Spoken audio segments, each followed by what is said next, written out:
sports. We are the Fourth. We are the West.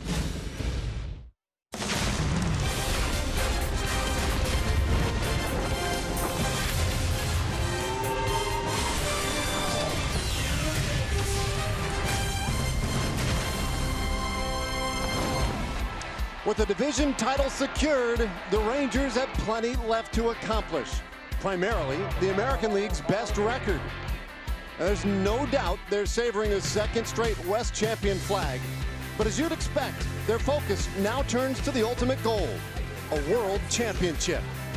Today, that journey begins with Yu Darvish on the mound as the West champion Rangers meet the Oakland A's.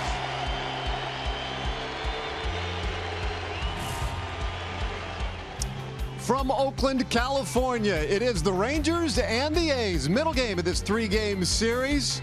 As we dust off the residue of last night's celebration, Rangers having won their 7th AL West division title.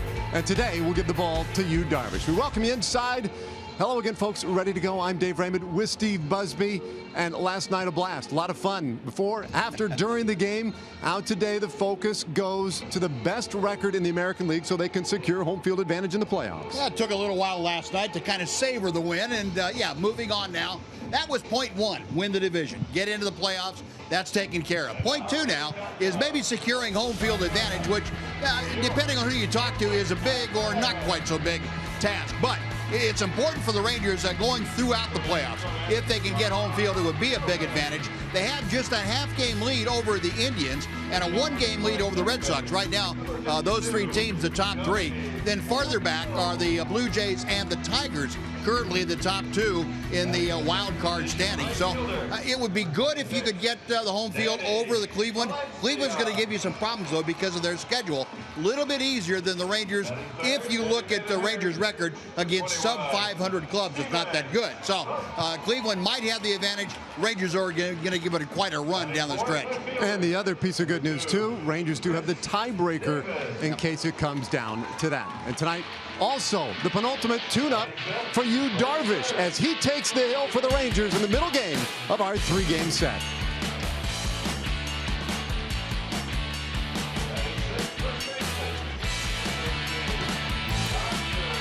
Texas Rangers baseball presented by high-speed internet from AT&T.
On Fox Sports Southwest, brought to you by your Texas Ford dealers. Visit your local Texas Ford dealer today for incredible deals and see why Ford is the best in Texas.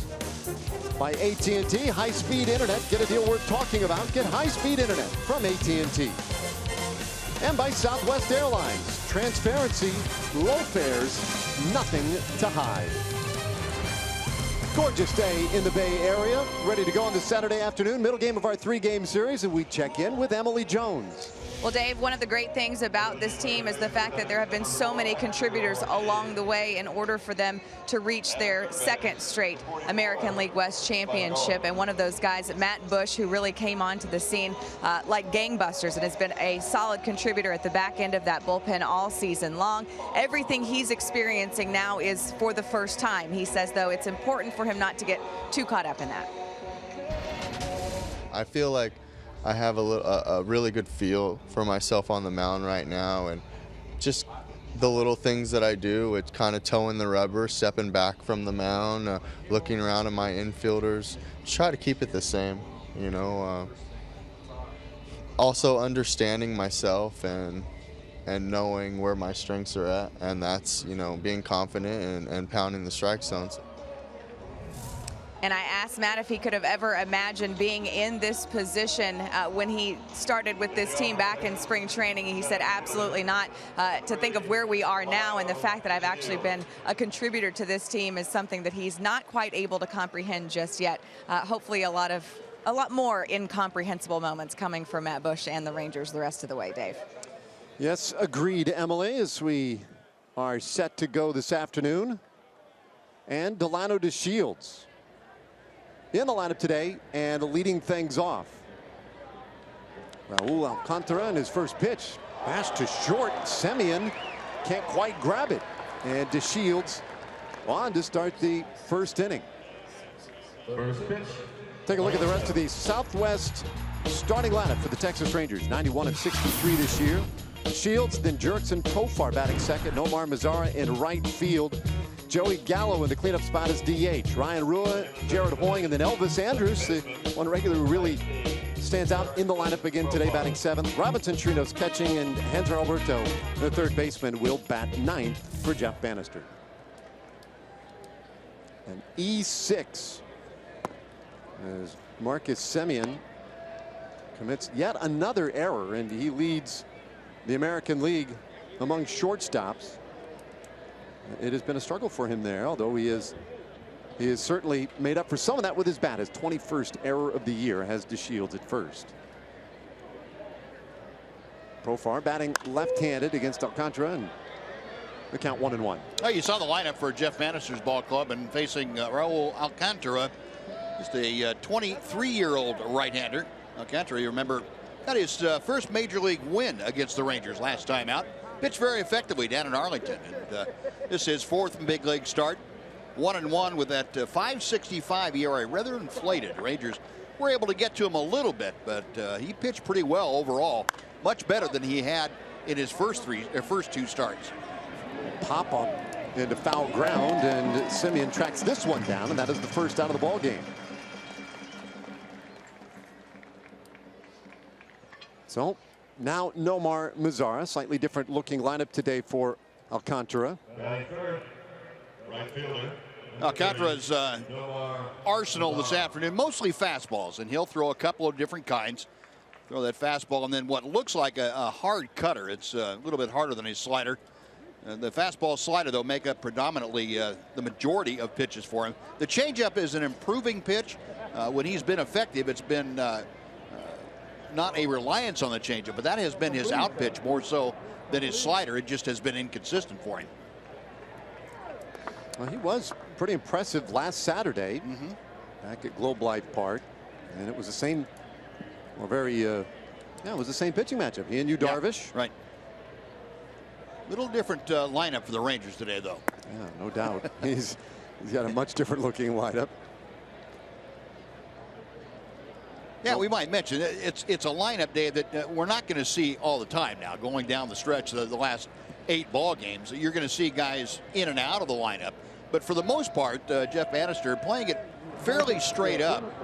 giving one or two guys a rest on any given day. But they really feel that winning the home field advantage would be to their advantage if they could. And Jeff said he's not going to poo-poo that idea. He thinks it's important enough to go ahead and be judicious about which guys are in and out of the lineup.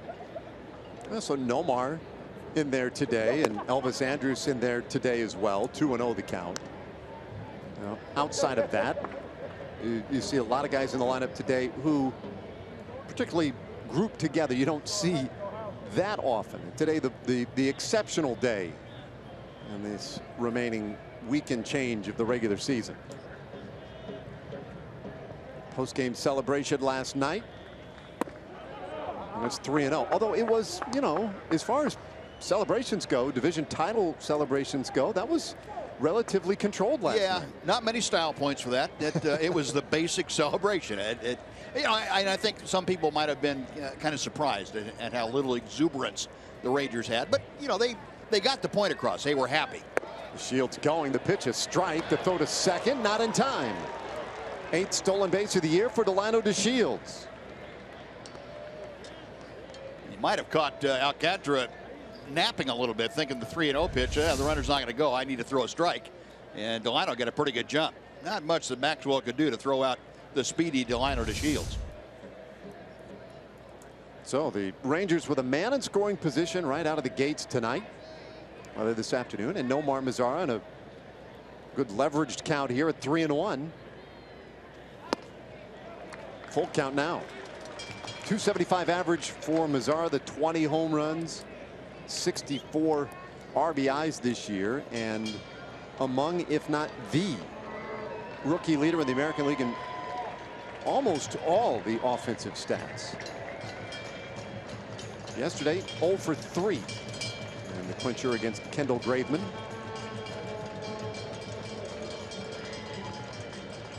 Payoff pitch.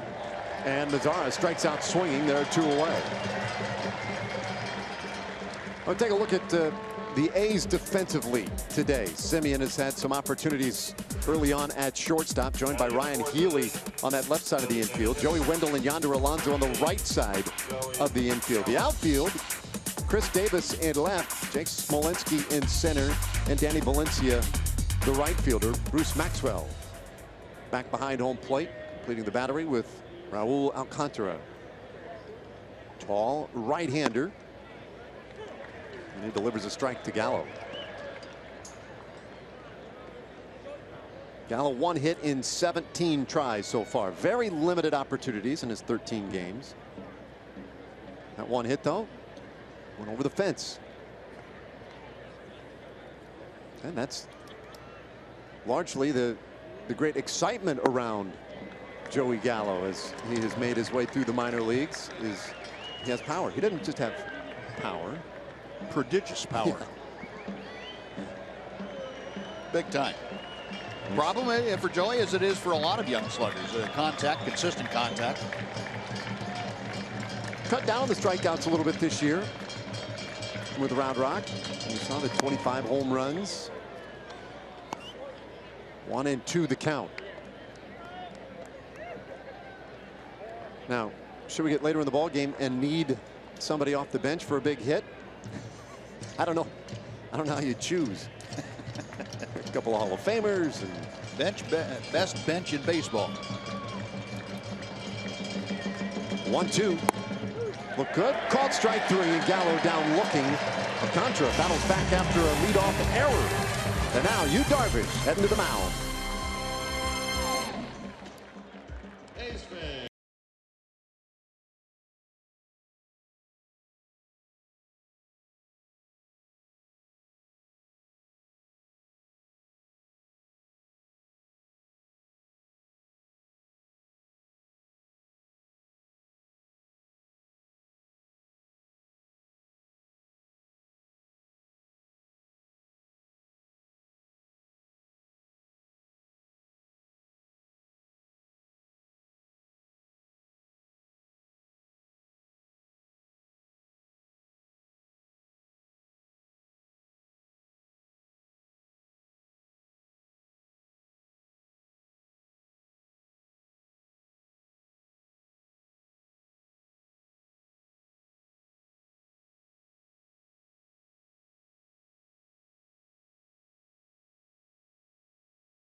Gorgeous Saturday afternoon in the Bay Area. We take a look at the A's starting lineup this afternoon. Joey Wendell, second baseman, leads it off. Danny Valencia in right field, and then Stephen Vogt has the DH duties, batting third. Chris Davis, always dangerous in left field.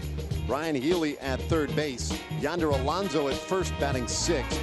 And then it'll be Marcus Semien, Bruce Maxwell, and Jake Smolinski at the bottom of the order today for Bob Melvin and the A's. Well, that A's lineup will face the 30-year-old right-hander Yu Darvish. And Darvish making his 16th start.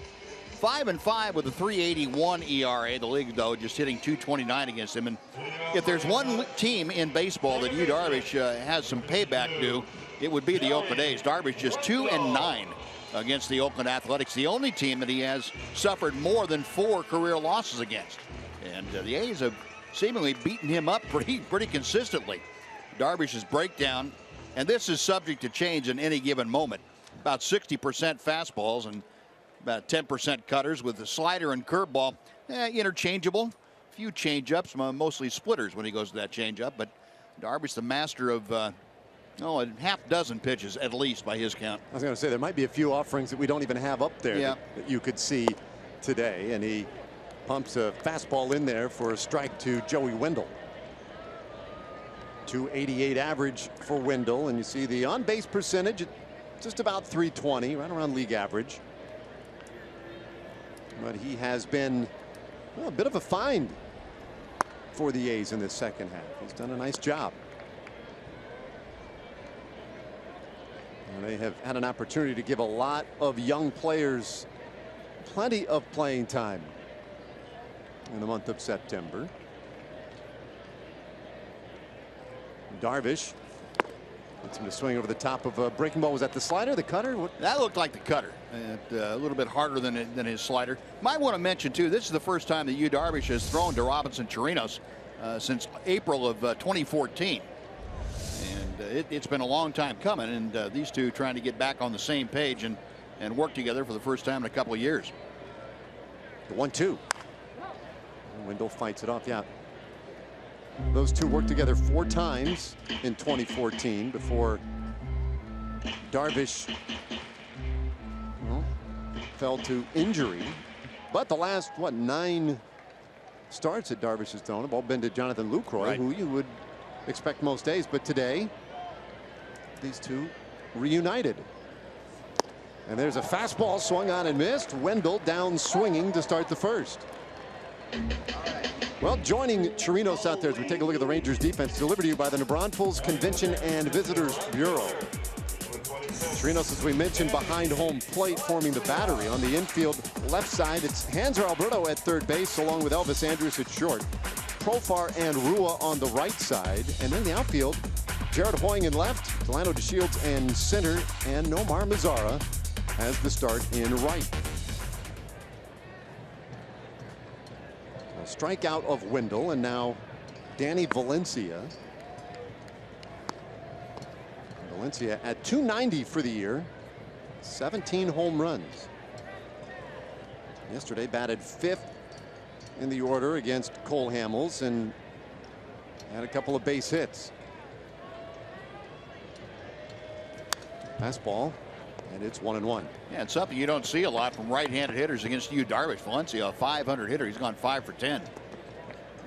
And that's kind of a microcosm of the problems that Yu Darvish has had against these Oakland A's. What has been custom for everybody else has been completely out of character against Oakland. Right-handers have hit him well. He has walked people and given up 7 runs his last time out, which was the most he's ever allowed. Bouncer, second base, and Profar right there on top of it. There are 2 away. And it'll bring up Stephen Vogt. Yeah, it's funny. We see it going both ways, where guys have success against a certain set of uniforms. For whatever reason, Darvish and Oakland have never been that great a mix. In fact, going back to that last start, when you see the numbers there you're just talking about, he only had 7 swings and misses in that start. That is very unusual. Yeah, it is. And, over the years, it has not changed much. He won his first start ever against Oakland. That was back in 2012. And then it didn't really matter who put on the Oakland uniform. They hit well against him. For 8 starts, he didn't win. And that is totally out of character for Yu Darvish, but it happens.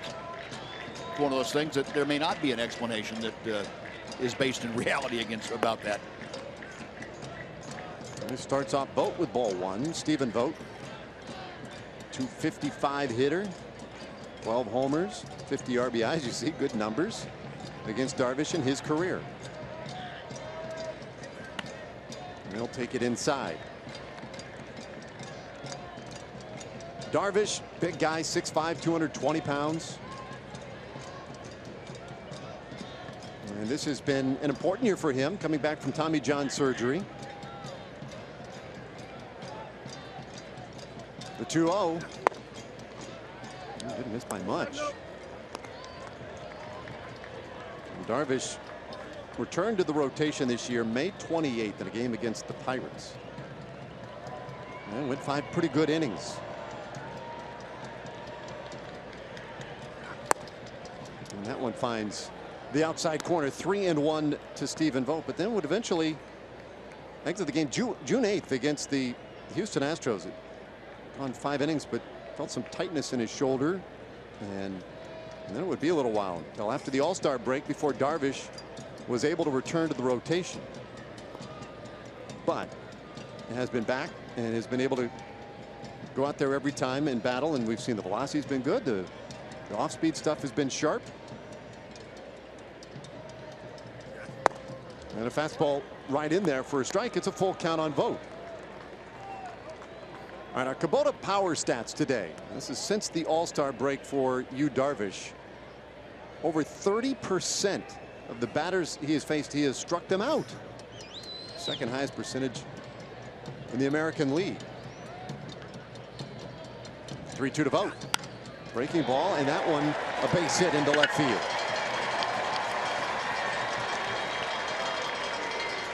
So Vogt continues to see Darvish well.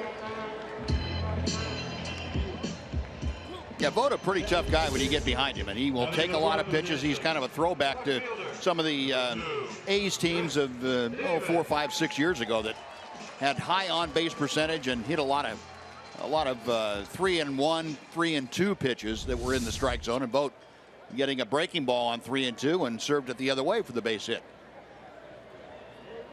So now the A's with their first base runner this afternoon. Although not a guy you worry about running. And here's Chris Davis. And he'll send this one toward the stands. And at the risk of being repetitive for fans who have watched the Rangers play the A's this year. Hey, how about that? Very nice. Young man made a great effort, came up short, and the lady said, here you go, son. For your effort, you get one. That's great work. Well, hospitality here in the East Bay. The 1-strike pitch. Ooh, caught a corner.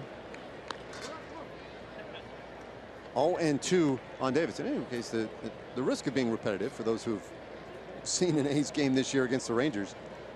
This is the guy, Chris Davis. Very, very careful with this hitter.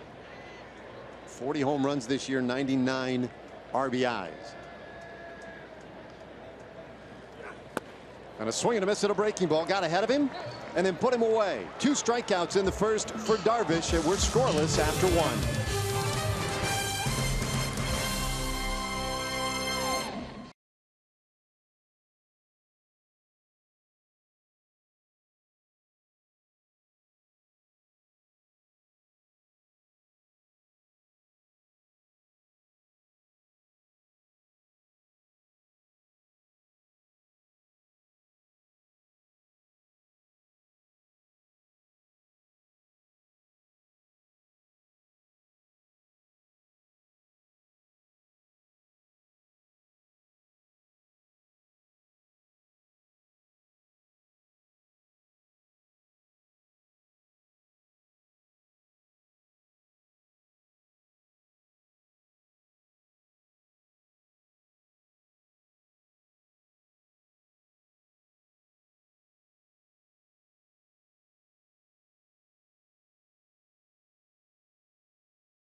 brought to you by Southwest Airlines. Transparency, low fares, nothing to hide.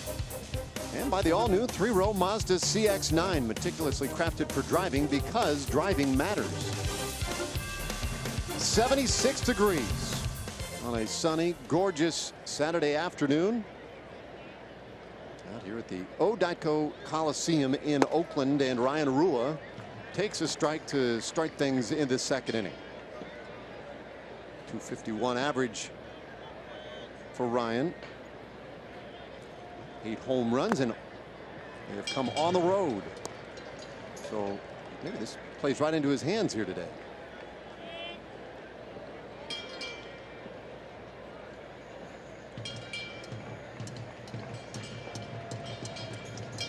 Two-strike pitch, and he fights it off. Now the last home run for Rua, and you see he's in a little bit of a hitless slide right now. His last home run was August 31st against Seattle. Of course, his at-bats are scattered over a long stretch of time, typically, and he goes down looking to start the second. That's 3 strikeouts in a row for Alcantara. Alcantara, you've seen, has that pretty good tailing fastball that goes into a right-hander, and then he works it on the other side of the plate and throws it off the outside corner that comes back and just does catch the outside corner. And not much a right-hand hitter can do about that. Trying to cover both sides of the plate on pitches like that from Alcantara. Pretty impressive for the young man.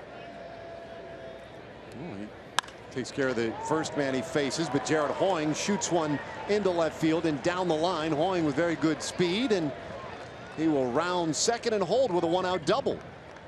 Let me amend that. Apparently Jared Hoying didn't think that was impressive. He just walked up there and slapped it the other way for a 2-bagger. Yeah. So I'll show you impressive, and he did.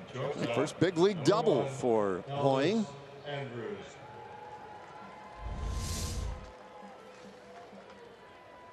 That pitch up, but probably off the plate outside. Hoying, though, I think that had that in his mind walking up there. Had a pretty good plan, I think, against the right-hander. Pitch away, I'm just going to serve it that way, and he did. He hit that with authority. Well, Rangers had a man to second base in the first inning. And they have another man in scoring position here in the second. Elvis Andrus, who has been so good at catching those in. Fouls off strike one. 297 for the year for Elvis. 6 homers, 64 RBIs. But one of the big stories for him this year has been his ability to be so clutch in these run scoring opportunities.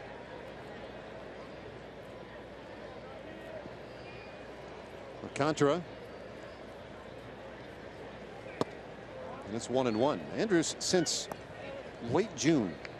In fact, really right at 3 months now. He's hitting .438 with runners in scoring position over the last 3 months. Overall, for the year, the numbers have been about as good as you can get in the American League. .377 average. He dials it in these spots. The 1-1 from Alcantara. And this is wildly on 2 in a row.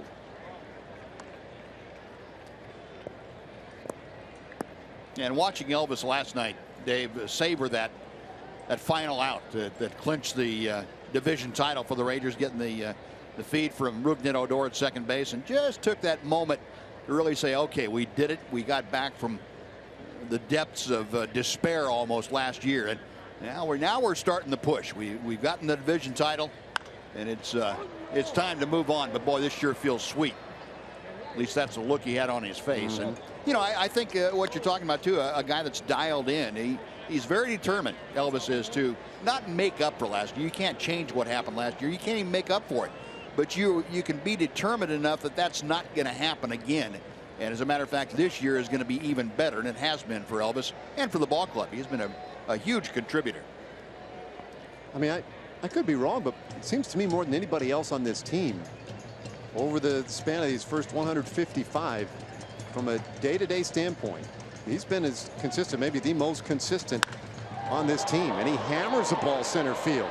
Smolinski going back, reaches up, and that one is gone.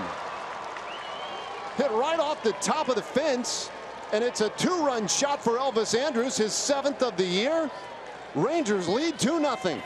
Holy cow. Boy, Elvis, talk about determination. Now about a career high tying 7 home runs. Second home run we have seen him hit to dead central in the last week. Nothing cheap about that one. My goodness. That was just a high line drive that didn't come down. Boy, Elvis putting a charge in that. You know, for the last 3 or 4 weeks now, Elvis has hit balls that he has never hit in his career, at least that I've seen in his career, his 8-year major league career. You may have been able to put 2 or 3 of his best hits together to equal 1 that he's had, and it goes back to that home run he had in Seattle in the upper deck. That started the whole thing, and now it's just increased as we've gone on the last couple of weeks. Driving that fastball to dead center, hit it out over the 405 distance out there in center. On a 1-strike pitch to Chirinos, and that one bounced sharply into left field. Robinson around first, and he'll have an easy double.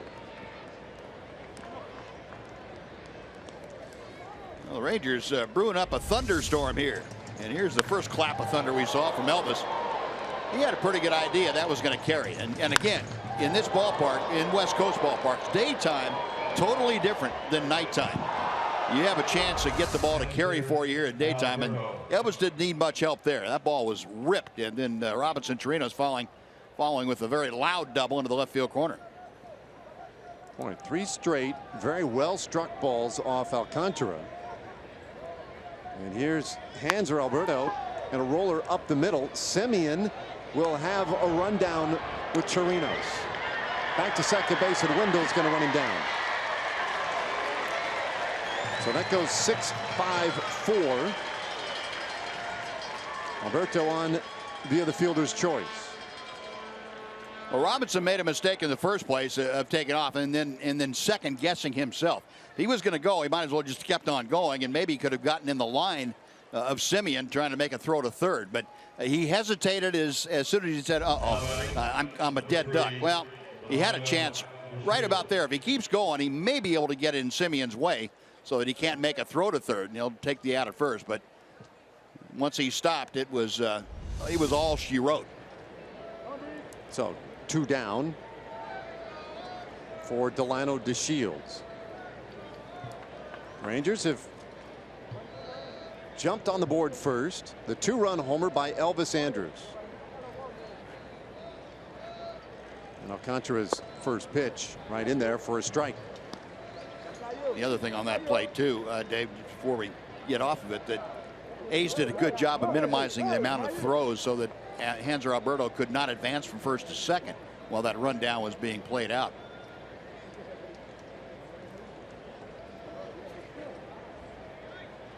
One strike pitch.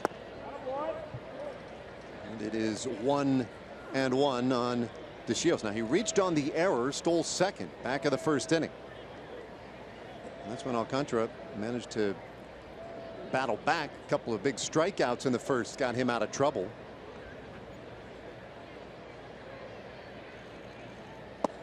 Hasn't had quite as much good fortune here in the second. Big fella, 6'4", 220 pounds. And Alcantara still just 23 years old. So there's a big upside to this right-hander for the Oakland A's. Recalled from AAA Nashville on September 5th. And as we've mentioned, making his 4th start of the year this afternoon. 1-2 to DeShields. And we're all square.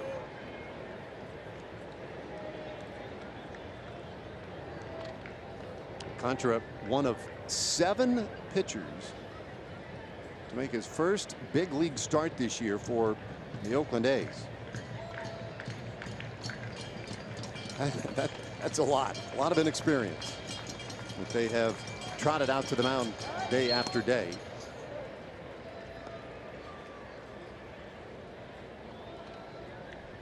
And along those lines, the A's are 21 games under 500, 66-87. Currently in the basement of the American League West, and a full 24.5 games out. So it's been a long summer in Oakland. The 2-2. And a slow, weird one hopper to third. But Healy goes the short way to take care of Alberto. And after 1.5, the Rangers leading it 2-0 because of the big bat of Elvis Andrus.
On a greater coverage of baseball today, brought to you by T-Mobile and Big Papi. Well, since joining the Red Sox in 03, just shy of 500 home runs, second most in baseball since then, and he's had 10 seasons of 30 or better. Mark Trumbo's having the big year in the American League. 44 home runs, leads the league. Orioles continuing to bash them out of the park as a group and closing in.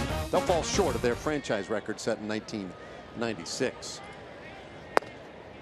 Here it's a 2-0 Rangers lead, and Ryan Healy will start things off for Oakland. 300 average with 11 long balls for Healy, and he is 3 for 7 against one of the top flight pitchers in the American League. Just another young guy who has impressed this year for Oakland.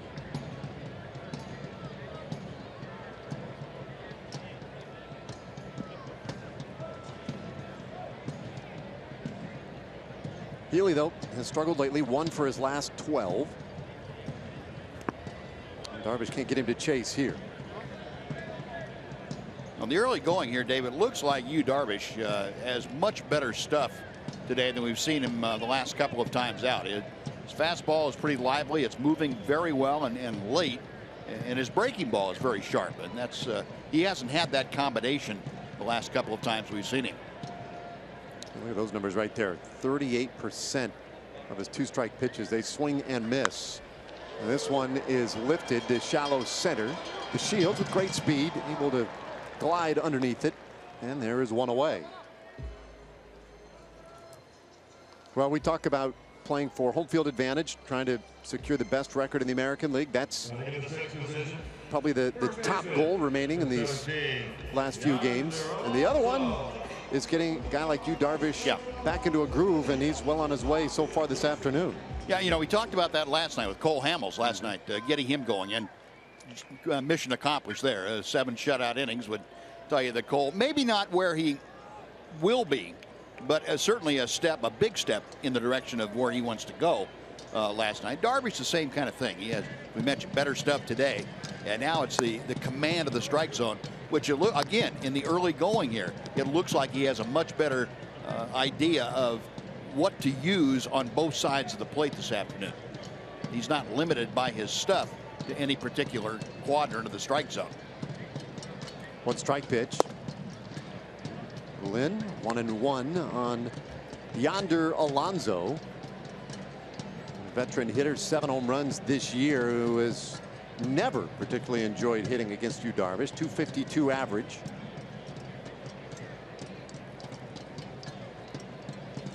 And the 1-1. And this one rolled weakly second base. Easy play for Profar. And Alonso out by a mile, 2 away.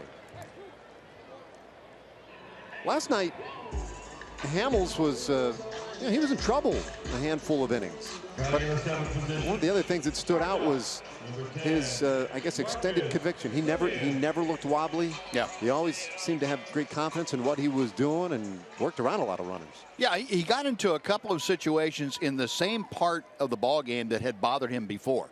3rd inning, 4th inning, and that had been kind of his downfall, where he wasn't able to escape some of his missteps before. Last night he was able to do that.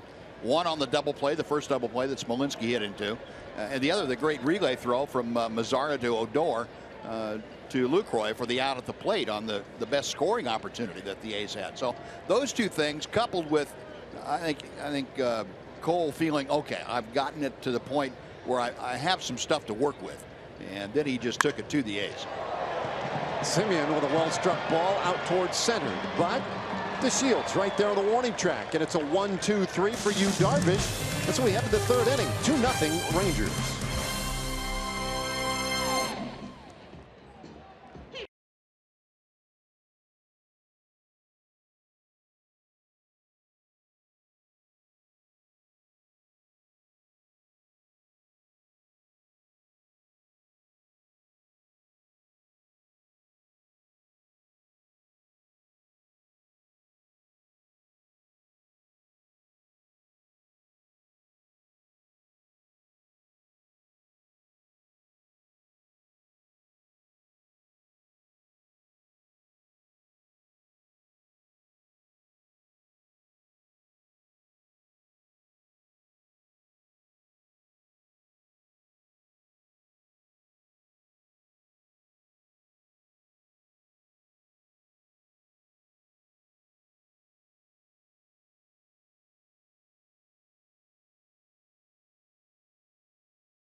Sports Southwest are teaming up to celebrate the Rangers' 7th division title. Help us rent out the ballpark Monday through Wednesday with special $10 tickets using the online coupon code REDOUT. Go to TexasRangers.com/specials to rent out the park and welcome home your AL West division champs. That'll be a fun final homestand when we get back. You know, and it's okay to be a couple days ahead of the curve. Yeah. You got to practice renting out ballparks wherever you happen to be. Bouncer to first, and right there for it is Alonso. Jurickson Profar retired on 1 pitch to start the 3rd inning. I'm with you, Dave. It'd be great to have big crowds welcome the Rangers home and come on out and give the Rangers some love. They certainly have done everything they could possibly do to deserve it. I'd love to see that and get them prepped for postseason play. Yeah, that has been I think that's been a big part of the season too, is the way you think all those late comebacks and late inning rallies that the Rangers have had at home. And they've talked a lot inside that clubhouse about the advantage of playing at home and the way the crowd has carried them at times. As Nomar Mazara, 0 for 1, takes a strike from Alcantara. It seems like every interview that Emily does after a walk-off, after a late comeback, especially at home, everybody's mentioning, all the players mentioning the crowd, the energy. They feed off of that as the game goes on. It provides that little extra that they need to get over the hump some nights, or most nights. Yeah, as the case may be. It was a big story this year. 2-0 here. Rangers with the lead. That's a ball and 2 strikes to Mazara. Yesterday, a 3-0 win here. So our TXU Energy power player to watch. Omar Mazara, 6 for his last 14 with a couple of home runs. And he takes strike 3. A strikeout victim for the 2nd time this afternoon. And not happy about it. All right, time for a Chevy game break. Let's check in with Rick Renner. Now batting, number 13, Joey Gallo.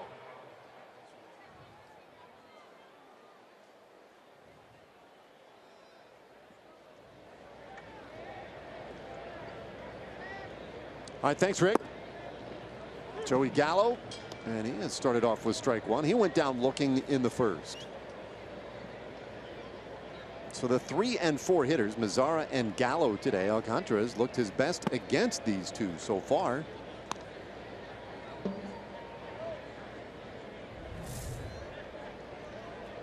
So there you go, the wild card standings as of the moment. Detroit, they've kind of picked up a head of steam here lately.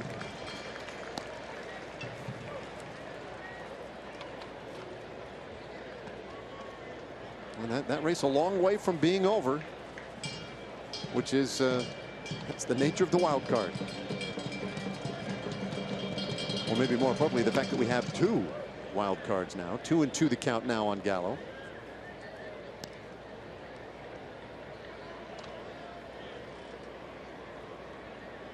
Well, if you're Baltimore, you just can't help but think about the last week and a half. Boy, oh boy. Still right in it. And it's a full count now to Joey Gallo. You know, if Detroit does end up losing that game to Kansas City, it would be a tie with Baltimore still due to play this evening. A tie for the 2nd wild card spot. Astros suffered a tough one yesterday, and Carlos Correa had to leave that game early. 3-2. And there's ball 4. So Gallo, and this is the Gallo that we've heard so much about from AAA Round Rock. Nice, patient at bat. Even once he got to 2 strikes, wasn't expanding the zone and worked himself a walk. Now batting, number 16. So he's on, and he gets Ryan Rua to the plate.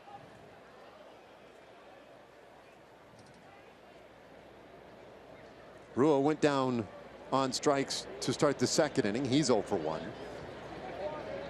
against Raul Alcantara. Big right-hander's first pitch, and he gets Rua to chase it.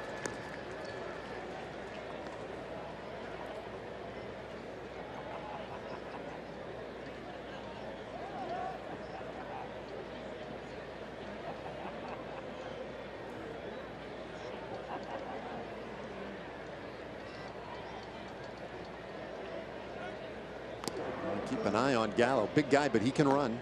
In fact, we've seen Gallo used as a pinch runner. That last homestand twice in the 9th inning. Once he scored the winning run on one of those walk-off victories. And it is 1-1 to Ryan Rua.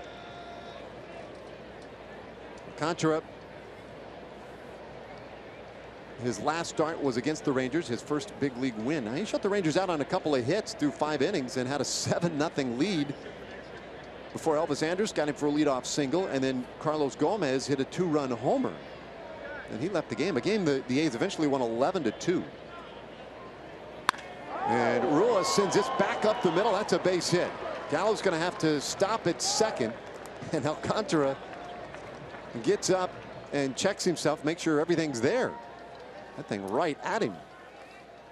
You need a helmet on those things back when you're on the mound. Well, that, if your heart wasn't beating before, how about this one coming right at you?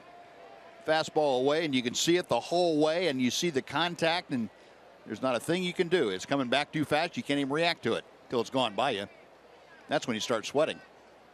Start thinking, wow, if that thing had hit me, they could have planted me right there on the mound. That is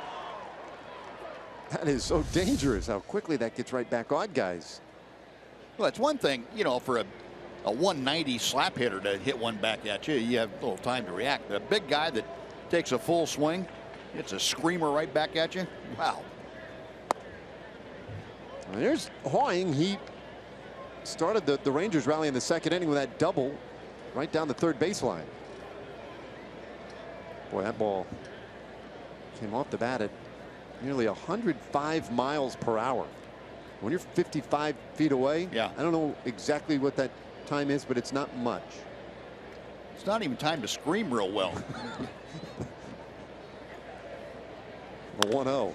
And this ball hit hard on the ground, but right there to Joey Wendell, and it completes the inning. Rangers strand a couple of runners as we go to the bottom of the third. 2-0 Texas.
Reserve seats and some standing room only tickets are remaining for the Rangers games 1 and 2 of the AL Division Series. Those can be purchased at texasrangers.com or by calling 972 Rangers, or you can go to the Globe Life Park first base box office. Call center box office open at 4 o'clock Central today, so got a few minutes to get it done, and also open Sunday from noon to 4. The box office will open at 9 a.m. on Monday. But games 1 and 2, some individual tickets are out there for sale. Rangers officially clinched the division last night, so it's your turn to snatch up those tickets and get out there for the exciting postseason action. Bruce Maxwell starts the third for Oakland. Doing the catching today and bringing a .265 average in, and Darvish able to knock that one down with his side and throw Maxwell out, and he doesn't want any medical attention. Yeah, he didn't want any, and all of a sudden he's limping just a little bit. Yeah, that may not have sunk in when he kind of shooed everybody away. This again, this ball gets back to the mound pretty fast, and got you on the right side. Fortunately, it didn't look like it hit him in a spot that's going to create any major problems. Yeah, it took one hop and it looked like it got him right on the thigh. May have bruised his ego more than anything else. You can't react to that. Well, there'll be another bruise that will be obvious a little later on. One out. And now Jake Smolinski, 9th place hitter for the A's this afternoon. And take strike one. Smolinski, .244 average, but 7 homers, 27 driven in this year. He does own a career hit against Yu Darvish.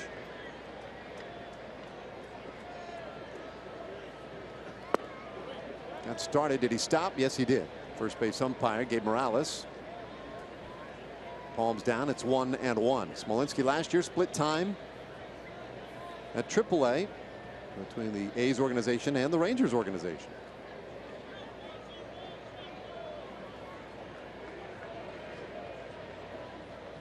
1-1 from Darvish. Oh, good breaking ball for strike 2. Darvish with a couple of strikeouts so far this afternoon. Got both of them in the first inning. And has retired 5 straight A's batters. And all of this in sharp contrast to his last start at home against this very same A's team.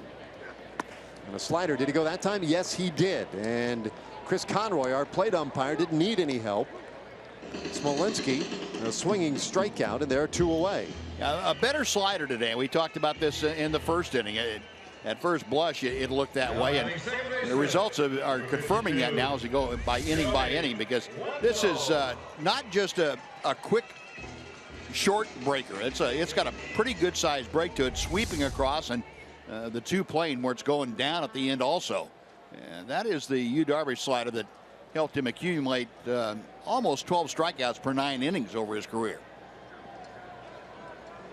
3 strikeouts, his first time through the order, and he runs one a little in on Joey Wendell. And we're talking about our umpires. Conroy behind the plate. Morales, we've seen it first. Paul Nart at second. And Jerry Meals, who had the plate last night, our crew chief, is at third. 2 outs, and the 1-0 fastball misses away.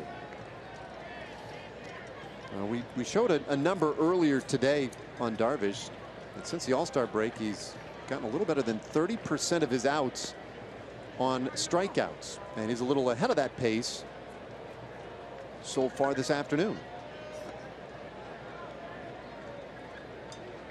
And it is a very important, very big part of his game.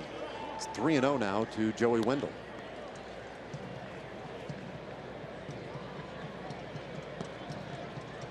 See it. 3 punch outs today. He's allowed the 1 hit to Stephen Vogt. That was in the first.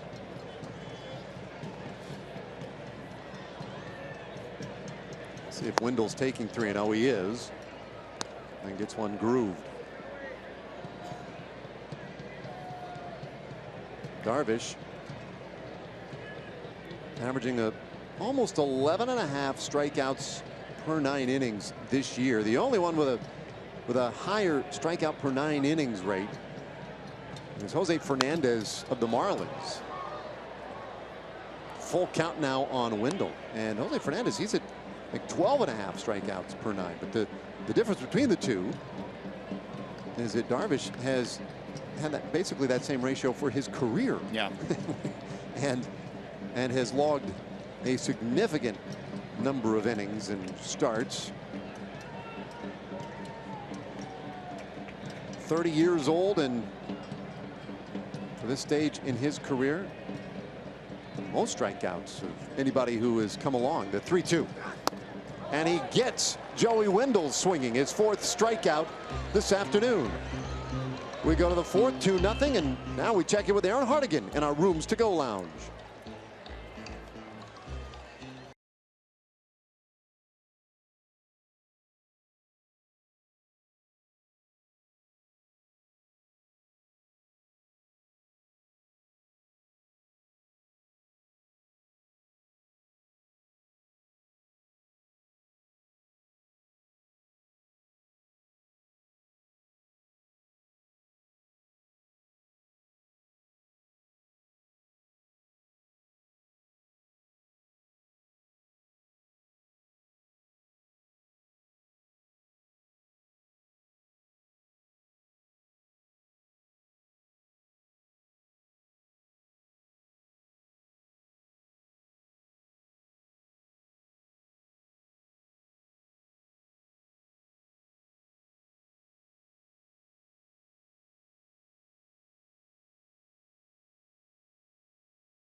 night of the season will be this Wednesday, September 28th, when the AL West Division champion Rangers face the Milwaukee Brewers out of the National League. Head over to the ballpark early, enjoy all the hot dogs you can eat for just $1 each, and be sure to wear red.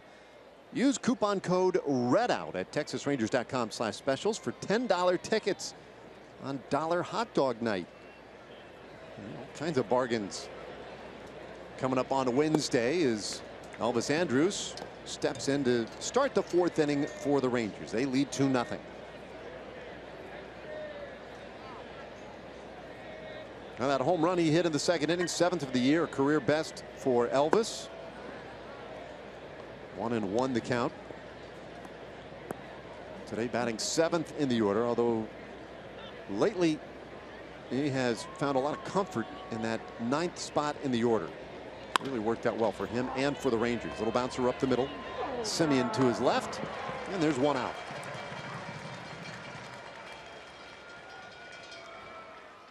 Alcantara gets the first batter of the 4th inning. He managed to work around a couple of base runners in the 3rd, but got knocked around a bit in that 2nd inning. Right now for the 2 runs, the only 2 runs in this game.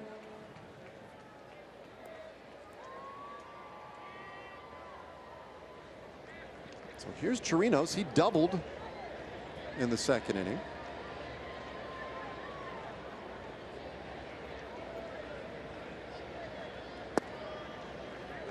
It was fun last night. You know, all the reaction down in the clubhouse. I had a chance to interview John Daniels, and he brought up Robinson Chirinos' name out of the blue to compliment him and what a job he has done both on the field as a catcher and at the plate, all his contributions, but also just the way he's handled everything with the addition of Jonathan Lucroy this year, because that's had a massive impact on his season. And it would have been very easy for a guy that was a starting catcher and the #1 catcher at the end of last year and then going into spring training, the injury problems, and it would have been easy for him to come back and say, hey, look, it was my job and I should have it back and create a stink. And Robinson did anything but that. You know, he said, hey, it makes our club better. That's great. I'm okay with it. I'm sure he was hurt as an individual, as a person. Everybody wants to play. But Chirinos did a very upstanding thing and took one for the ball club, for the betterment of the ball club. And it's a mentality, though, that has been shared by a lot of guys in that clubhouse. Everybody has done a tremendous job of accepting sometimes diminished roles or whatever, altered roles. And they all know for the betterment of the whole. And boy, it's pretty special when you get a group all working together in that same way and with such conviction that way, as Alberto falls in a hole here 0-2. Jeff Bannister has done a very good job of cultivating that. He talks a lot about how precious that can be, the chemistry we talk about. Broadcasters, writers, we throw it out there somewhat cavalierly sometimes, but it's a very delicate thing in a clubhouse. And part of it goes back to a decade ago with Michael Young, and Adrian Beltre will talk about this. The rules that the Rangers have for the players of their own started with Michael Young, and Adrian's perfectly willing to say, look, we still have those in place, and they're because of Michael. He was the one that started this kind of thing.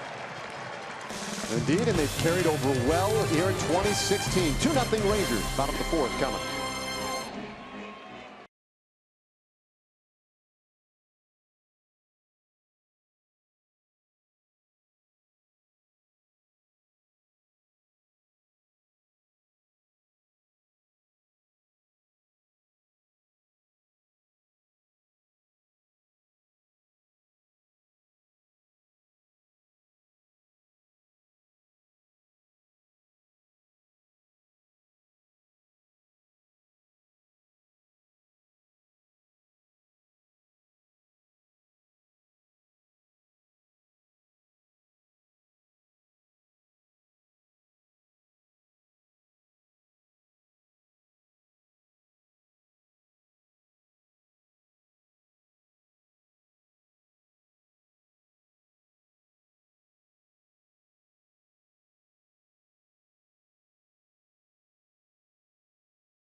the 4th here at O.co Coliseum. And of course, in case you missed it, the Rangers did clinch the American League West last night, back-to-back champions of the division.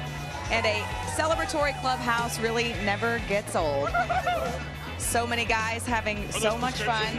The way the night went, it was a ginger ale celebration for Jeremy Jeffress and Matt Bush. After that, it was a FaceTime phone call with Tony Beasley, the third base coach, who was back at home.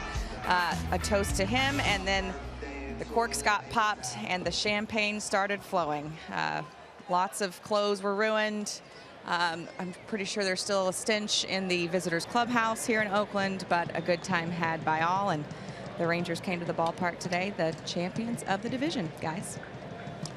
Yeah, thanks, Emily. And all of you survived it well down there in the clubhouse. Danny Valencia, Stephen Vogt, Chris Davis doing this bottom of the 4th inning for the A's. 2, 3, and 4 hitters against Yu Darvish.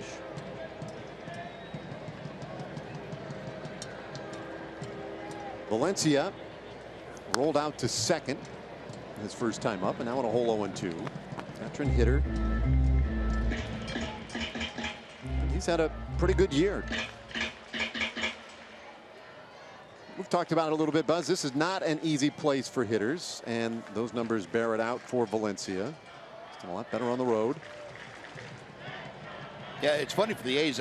You see, most of the guys have numbers similar to Valencia's, where they're much better on the road than at home. There are some guys, though, that love hitting in this ballpark. You know, I never have figured that out. Pop up in the foul ground, and Rua almost had himself a play over there. Yeah, Ryan a little bit worried about that top step, and if he hit that, he was going to lose his footing. So, good idea. He kind of backed off at the last seconds, and I'll live to play another pop-up later on.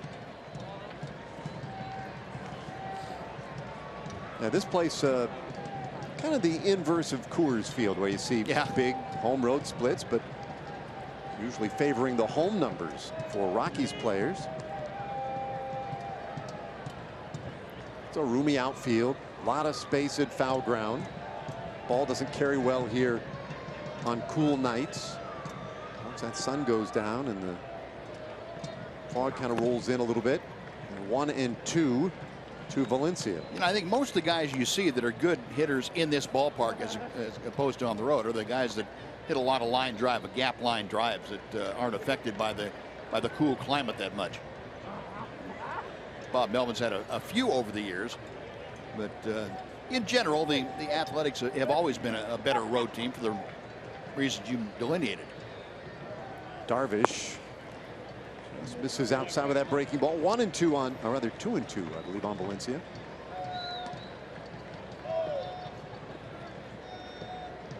You with 4 strikeouts so far this afternoon. So those piling up again for him. He's allowed just 1 base runner. And a bouncer to third. Hanser Alberto. Plenty of time and gets Valencia 1 out in the 4th. For Hanser Alberto, wherever you put him that involves a ground ball to be played, he's going to show you something. He has great hands and very quick feet. Whether you put him in third or short or second or even first, doesn't matter. But he always gets himself in good position, charges that ball very quickly so that the short hop is that much shorter.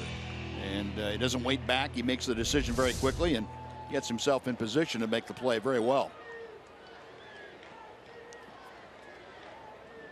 So now with 1 gone, Stephen Vogt. Vogt, the only base runner so far this afternoon. And he fouls it off. He had a base hit in the 1st inning. He was ultimately left there. We talk about this being a big start for Yu Darvish to kind of get himself back on track, and so far, so good. He is set down the last 8 hitters he has faced. And is ahead here 0-2. And so far for Darvish, 46 pitches, 32 of them have been strikes, so he's been filling up the strike zone.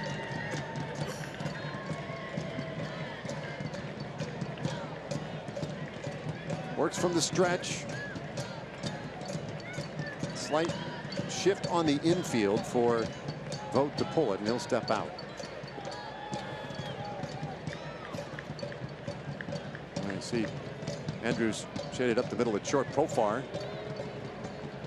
edging his way into the outfield right near the 30-yard line, as it were. 0-2 pitch, and this one turned foul. Raiders are on the road this week. They are at Tennessee. With the remnants of last week's activity still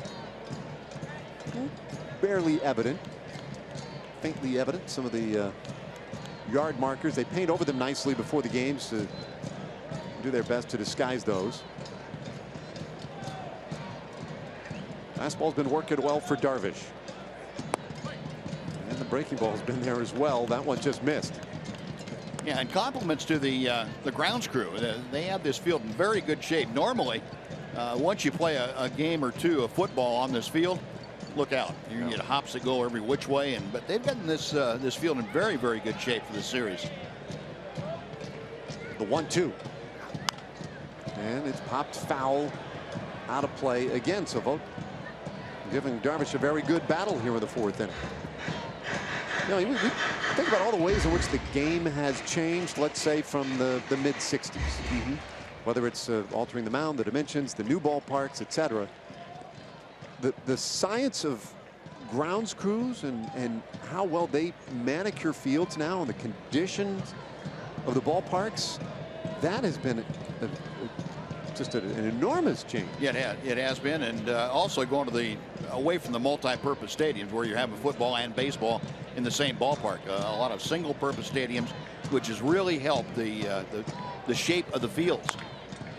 It's one of my favorite things. Go back and look at the old videos of World Series games and stuff. Oh yeah, yeah. There are high school fields that they'd be embarrassed to run out on a field like that now.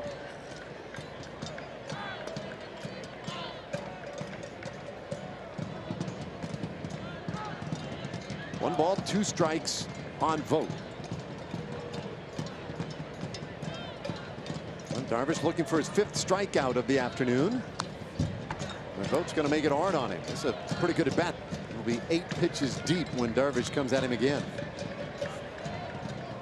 We're talking about how he's used to an economy of pitches so far today. Well, with the exception of facing Stephen Vogt. Yeah. He's made it hard. Always got to be one guy that messes up the party. Now the 1-2. And a curve got him swinging. So Vogt down on strikes. 5 punch outs now for Darvish. Well, that's the first of the super slow-mos that Darvish has offered up today. And it came at a good time for Vogt, who was geared up for the hard breaking ball and the fastball. This, the overhand yellow hammer thing just kept going down and down and down. And Vogt probably thought it never got there. That's where it just doesn't seem fair sometimes. No. Able to snap that off. Uncle Charlie, the name for most curveballs, that was Sir Charles. That one, some royalty. Now Chris Davis, and he'll get a fastball for a strike. Davis struck out in the first inning. Yesterday, Davis 0 for 3 with a walk. Quiet so far in this series. He was a one-man wrecking crew last weekend in Arlington. And he'll send this one high in the air out toward that right field corner. Long run Mazzara. He has room and he makes the play. And it's a 1-2-3 for you, Darvish, in the 4th. Off to the 5th we go. 2-0 Rangers.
Brought to you by your Texas Ford dealers. Visit your local Texas Ford dealer today for incredible deals and see why Ford is the best in Texas.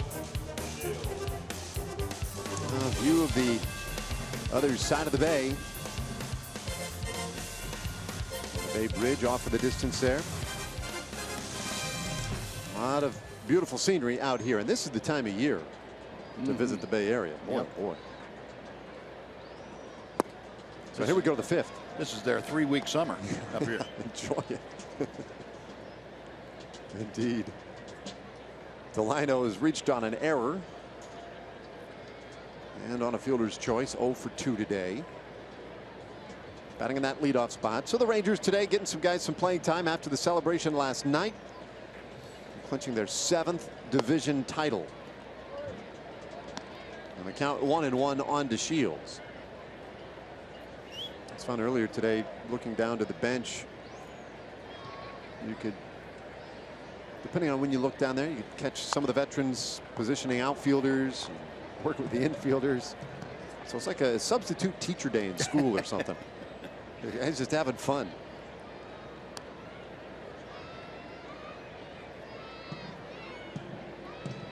Now Ian Desmond, and we've talked a lot about it this year. He's spoken about it quite a bit. Signed with the Rangers for this opportunity, for an opportunity to win and for an opportunity to be in a clubhouse that had a reputation of being one of the best in baseball. Yeah, and it doesn't take long for that reputation to spread among the players throughout both leagues. And Ian, even though he played in Washington, was well aware of it. I think all the players are very well aware of the atmospheres that stick out. Tapper back to Alcantara, and he'll take care of DeShields, 1 away. Well, Alcantara battling again today for the A's, and the 2 starts we've seen him, you'd have to feel pretty good about this 23-year-old. Yeah, he's been throwing the ball well. You like his stuff. He may not have the off-speed pitch developed yet that he can rely on when his fastball's not what it needs to be. But you have to like the way he goes about his business. A lot of strikes. Doesn't strike out a lot of people, but enough to keep guys honest. Able to go out of the strike zone either up or from side to side. Dumps one in there to Profar for strike 1. Jurickson 0 for 2 today. Rangers got their 2 runs in the 2nd inning on an Elvis Andrus homer. And that one served to center field, and a diving effort by Smolinski.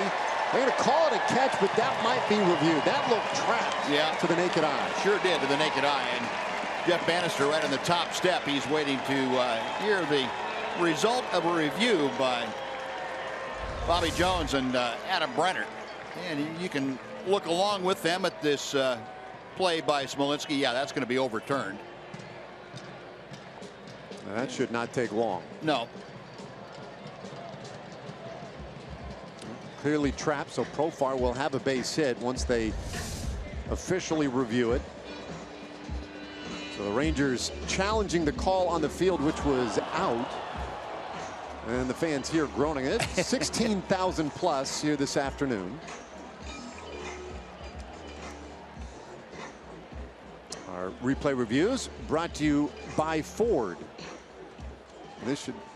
We had a really quick one back on that homestand. Right. About as short as you can get. This one shouldn't take much longer. Jerry Meals and Paul Nart. Nart made the call going out there for it. Jerry Meals, the crew chief. They're going to get on the headsets to replay command center back in New York.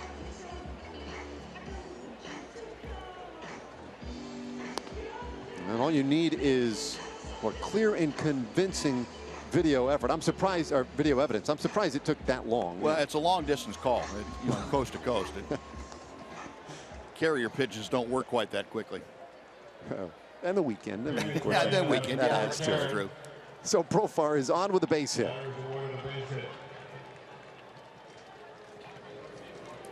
And look, the reality is Smolinski made a really nice play on that ball. Yeah, he did. I mean, that's a great snag. Now batting number 30, Nomar Mazara. If he doesn't get that thing, that's a home run. I mean, yeah.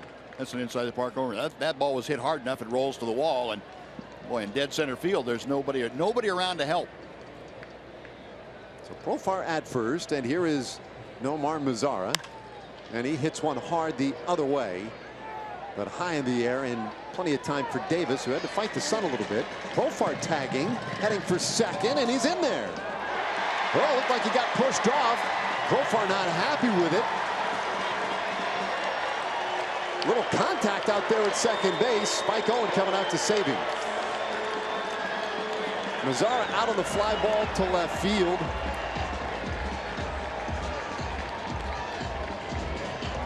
And then Profar called out trying to advance to second. He was well ahead of the throw. Yep, looked like it. Take a look here, see what Jurickson was so upset about.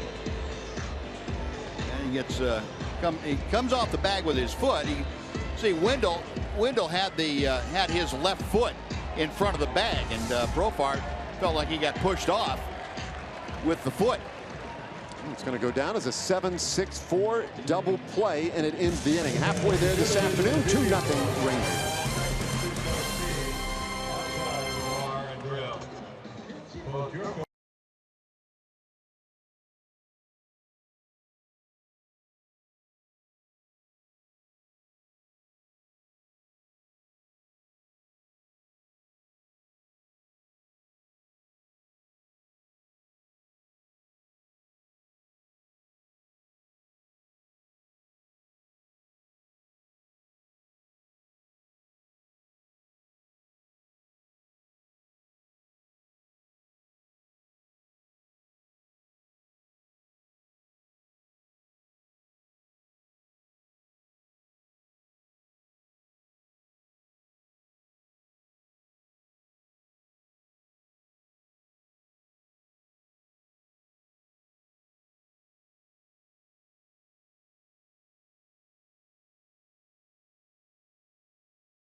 Fireworks show of the season's coming up Friday, September 30th. Thanks to Big Green Egg. Come support the AL West Division champion Rangers as they play the Tampa Bay Rays. Use coupon code FIREWORKS to get upper level tickets for just $14 at TexasRangers.com/specials. Got a little look at the celebration last night, the celebratory fireworks we saw here yesterday. As Ryan Healy flies out to center field to start the bottom of the fifth. It was quite a show. Yonder Alonso due, but first we check in with Rick Renner on a Chevy game break.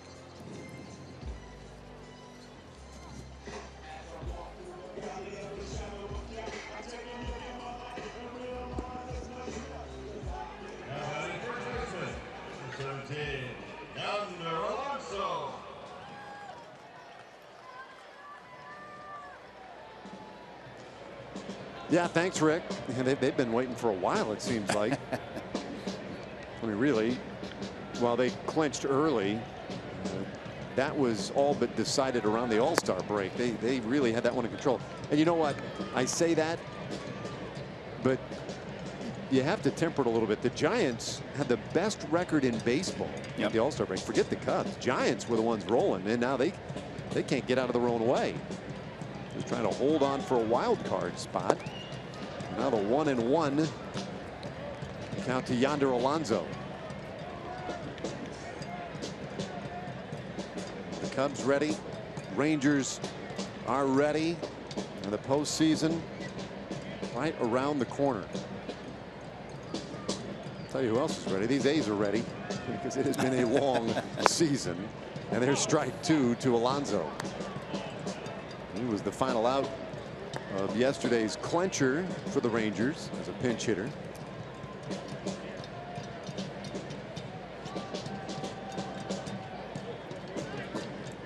Darvish, meanwhile, has not allowed a base runner since the first inning. 11 straight have headed back to the dugout. He's only allowed one athletic to get as far as first base. That was Stephen Vogt. 1-2 pitch. Just missed, and Alonso just held off. Yeah, you're right about the A's, Dave. They're ready to cash in. It's been a rough year for them. They have made use of the disabled list way too many times. Bob Melvin's club had a lot of well-founded high hopes, I think, coming into the season. All of a sudden, they had players dropping right and left. Pitchers were especially hit hard in the early going, and that made it very difficult for him to catch up. Little squibber third. Alberto with the bare hand, and the throw pulls Rule off the bag. So Alonso is on with an infield hit.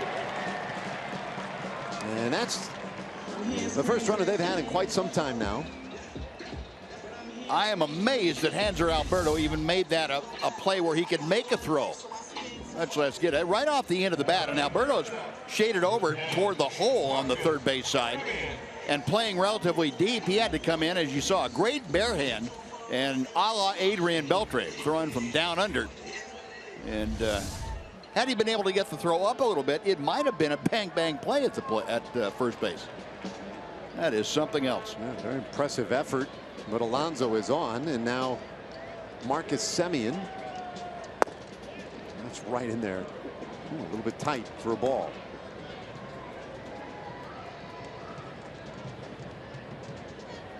Semien hit a ball to center field back in the second inning. His first time up against Darvish. And he sends that one foul. 1-1 the count.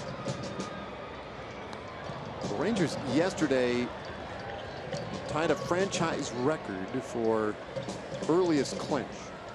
Game 154.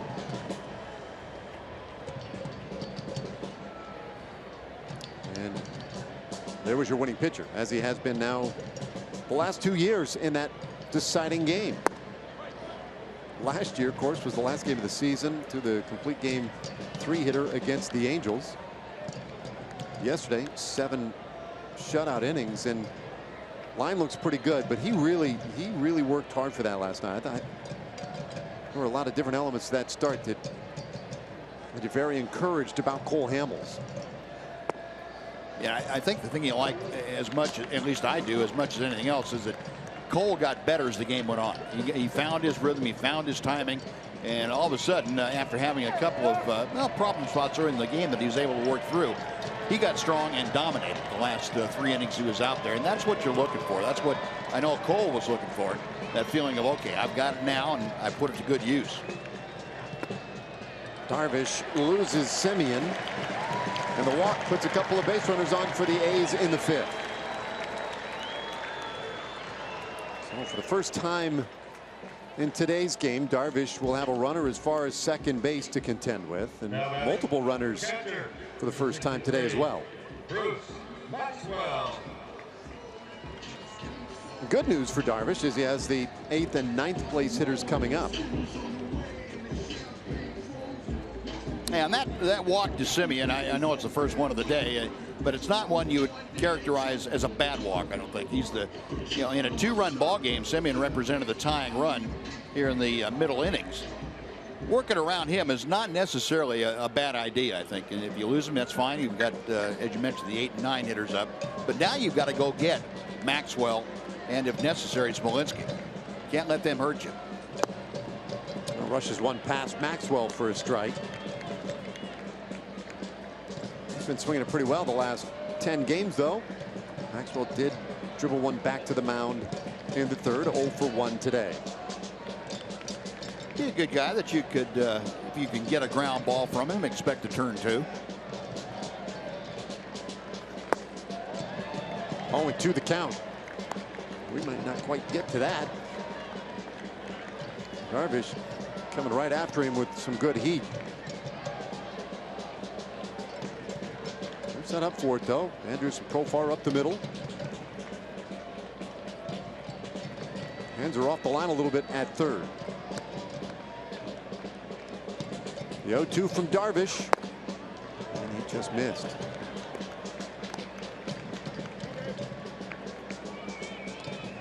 still some enthusiasm here in Oakland.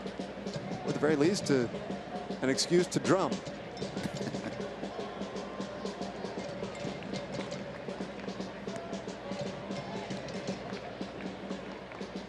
Darvish readies and delivers.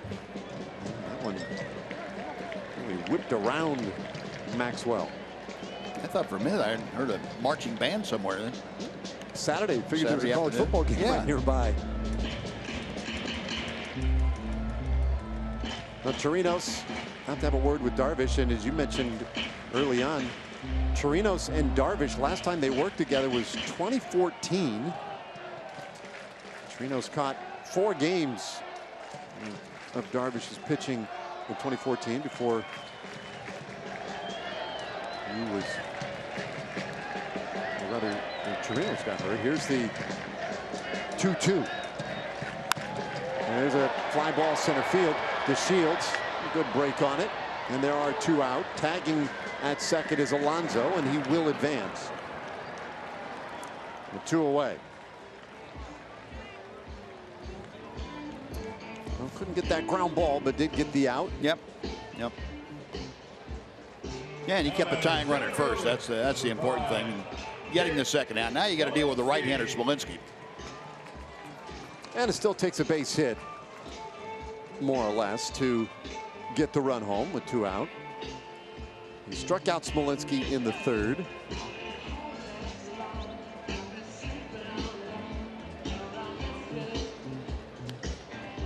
We're in the last of the 5th inning today. With the win today, the Rangers would also secure a season series victory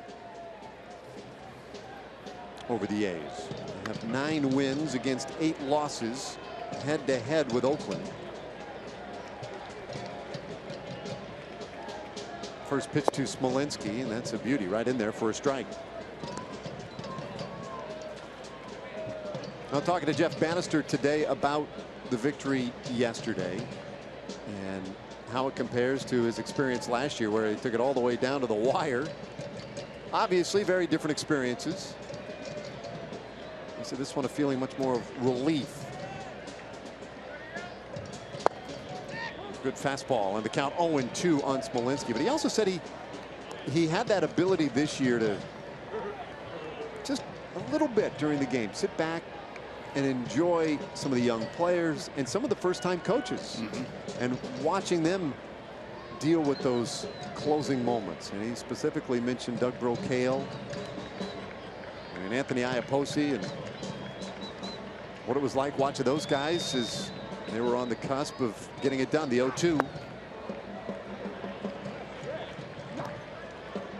I asked Doug Brocale about it and how it compared. He said, well, the difference is, then it's just right back to work. You enjoy it for a second, you look around, well, who am I supposed to hug? What do I do as a coach?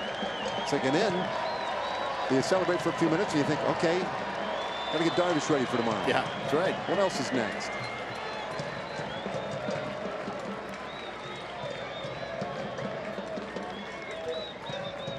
The 1-2 to Smolinski. Runner goes from first, and a pop-up out into short right field. Mazzara coming on. That one hanging up there forever, and Mazzara squeezes it. Inning over.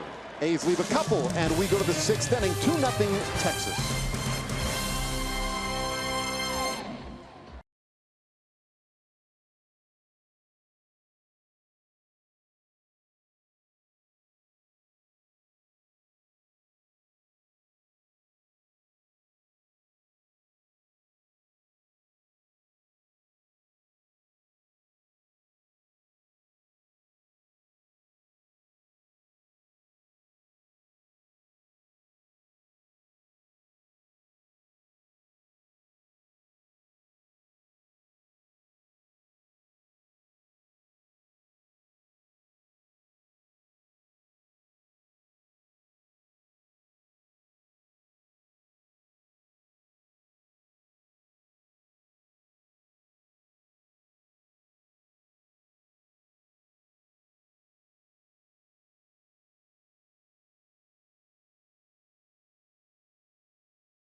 brought to you by Sonic. Today's jackpot worth $600 and dinner for two at Sonic Drive-In. If a Ranger hits a home run this inning, Mary Hawkins of Cleburne will win $600. And if a Ranger hits a grand slam this inning, well, Mary walks away with $25,000. And you can register at any participating Sonic restaurant. Well, here's a good guy when it comes to hitting home runs. Joey Gallo starting things off. And he shoots it foul for a strike. A lot of power resting in that young man's bat. Another good year at AAA this year with Round Rock, and he hits his ball foul again. The count 0-2.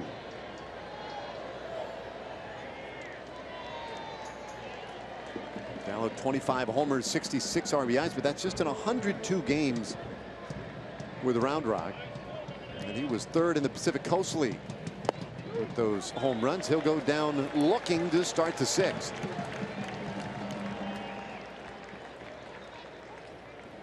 So that was a quick trip. And it brings up Ryan Rua.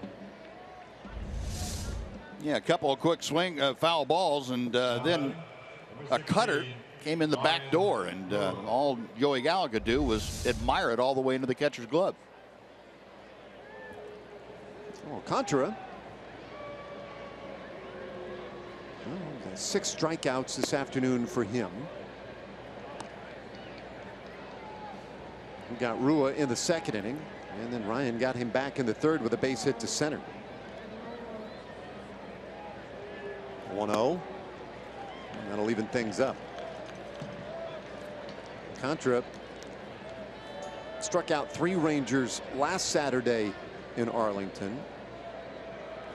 His last start here was September 11th, and he struck out 4 Mariners in that game. That was his high watermark in the big leagues. So this sets a new career high for him. 2-1 the count to Ryan Rua.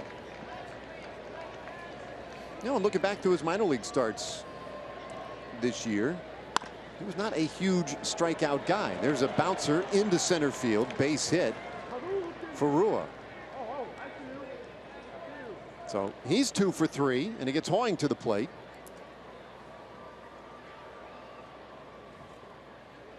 Now batting, number 31, Jared Hoying. Rangers with another base runner, and you know the Tampa Bay Rays will be coming to town on that final homestand, take on the Rangers on that last Saturday home game of the season. The first 15,000 fans on Saturday, October 1st, get a Colby Lewis bobblehead courtesy of Kroger. So cheer on the American League West Division champion Rangers. Get yourself a bobblehead. Get your tickets today, TexasRangers.com, or by calling 972 Rangers. Hoying with a double and a ground out, and takes ball 1 from Alcantara.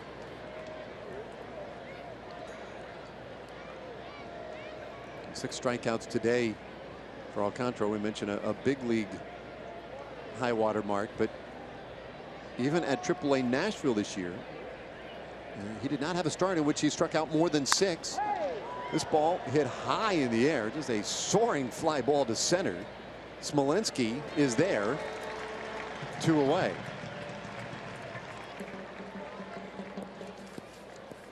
And here's Elvis Andrus. You're talking about Alcantara. Not a lot of strikeouts, a lot of walks. A guy that very much fills the strike zone up, relies on hitters putting the ball in play and using his defense a lot, and that plays pretty well. Alcantara had no experience above AA prior to this year, so he made stops at AA and AAA this year before coming to the big leagues, and he's found that hey, throwing strikes and getting the ball put in play works anywhere. Well, first pitch swinging, and Andrus sends that one foul. Had a total of 3 walks in at AAA with Nashville in 45 innings. 3 walks, 32 strikeouts in 45 innings. That's throwing an awful lot of strikes. Yeah, and in this now his 4th big league start, he's walked a total in his 4 starts of 2 hitters. This ball sent down the left field line, and a fair ball right over the top of that foul pole, and for Elvis Andrus, his second home run of the game, and he makes it 4-0 Rangers. Oh, Elvis, something else. Second deck down the line in left field. That's his second deck home run that he's hit in the last month. Winning some money for Mary Hawkins of Cleburne, but most importantly, a new career high for Elvis Andrus in both home runs and RBI. Now 8 home runs and 68 RBI this year. Both tops in his career. That is something. That was as impressive as any that he has hit. Managed to keep it fair. And a 2-homer game for Elvis Andrus. Wow. Boom. Inner part of the plate up a bit. Thank you very much. This ball lifted out toward left field, and Davis is there. Inning over. But another 2-run homer by Elvis Andrus. It's been his day today. We'll go to the bottom of the 6th inning. 4-0 Texas.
Sunday, October 2nd, last home game of the regular season.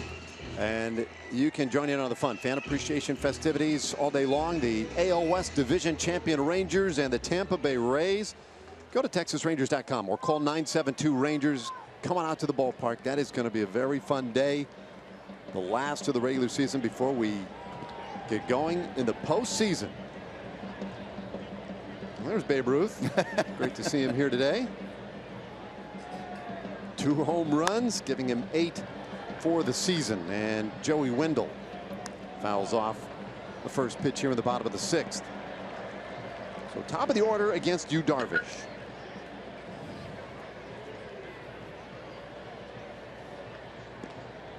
Wendell has had one of those tough afternoons against Darvish.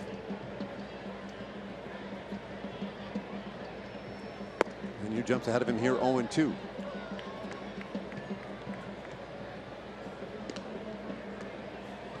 You know, hitters today, this afternoon, give the impression that it's hard to pick Yu Darvish up in the sunlight in the daytime like this. I don't know if that's true or not, but they're having some swings that you would swear that they don't see the ball until about it gets halfway there. Like that. Yeah, another swing and a miss. Wendell with the hat trick this afternoon. Darvish has gotten him 3 times. And with 1 out of the 6th inning, it'll bring up Danny Valencia. It's that good sharp slider again, that back foot slider that Darvish has been featuring here this afternoon. Some impressive stuff that Darvish has taken out there with him. So now Valencia.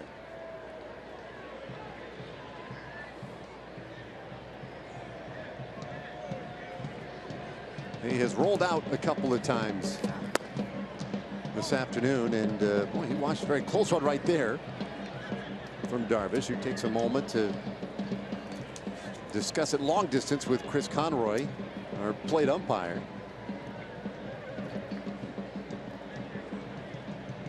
Six strikeouts, a walk, 2 hits allowed. But a dominant Yu Darvish this afternoon. And now gets a strike call. It's 1-1. And he's gotten all the run support he has needed to this point anyway from his shortstop, Elvis Andrus, who's had a huge day. My goodness. Elvis wanted to be in the lineup today. The celebration last night, you knew that most of the veterans would be out. It's that one game, that one day where as a manager you just say, all right, everybody's going to play. Bouncer to Elvis. And he takes care of Valencia easily. 2 away. But Elvis said no. Last night he said, I want to be in the lineup. I want to play tomorrow. I wonder what he knew. Probably knew he felt pretty good. And having seen Alcantara before, he thought, well, maybe. Chance. He's pretty driven to get back to 300 this year, and he's just a click short of it so far. So now he repositions along with the rest of the infield. And here's Stephen Vogt. He's been a pest today. Vogt singled in the first, struck out in the fourth. And an extended at bat.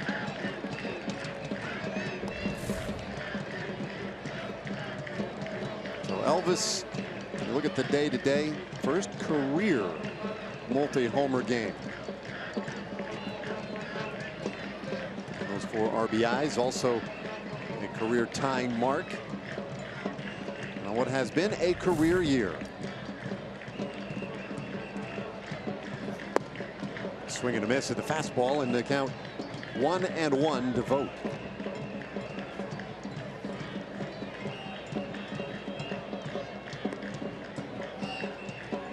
Clinch 7th division title for the Rangers this weekend, and even bigger comeback performances by Cole Hamels, and today Yu Darvish.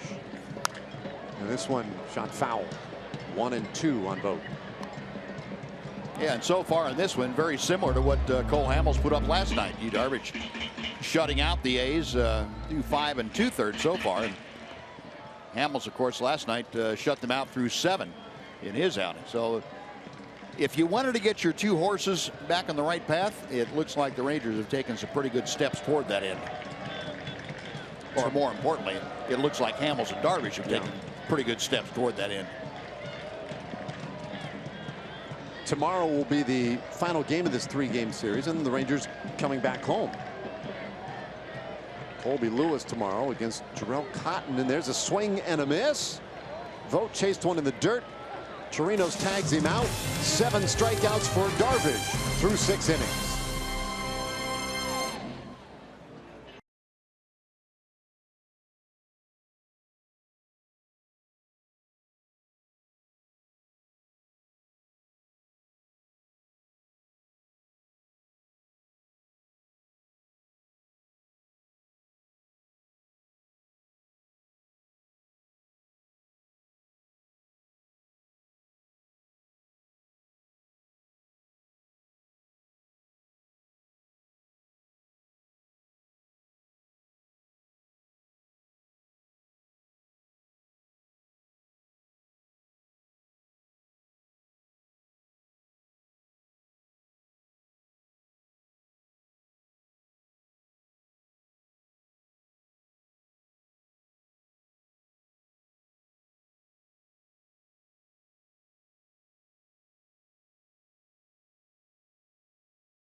game summary. This will be simple.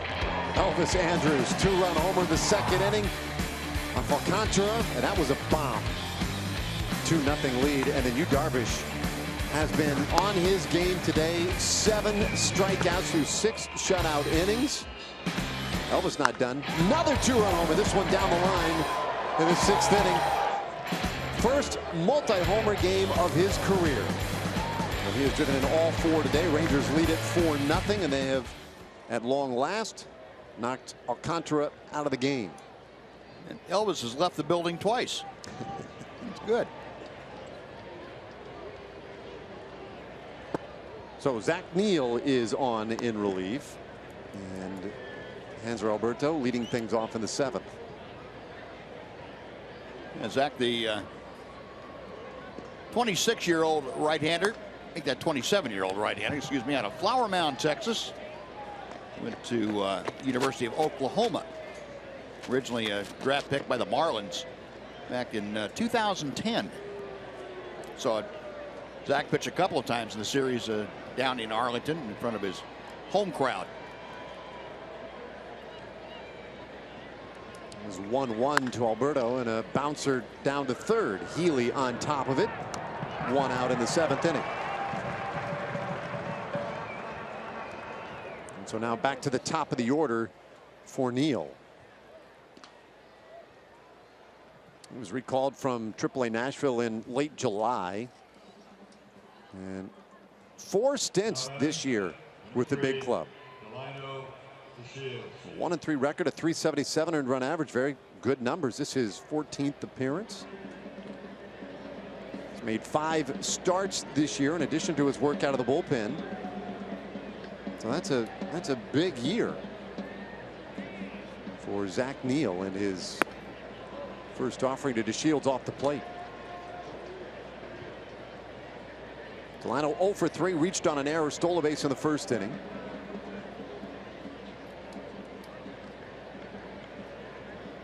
Play him straight away. 2-0 the count.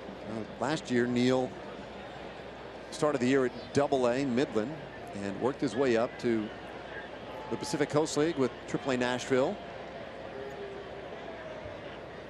This year, as we mentioned, AAA to the big leagues 4 different times. And that's 2-1 now on DeShields. That's the other thing about ball players.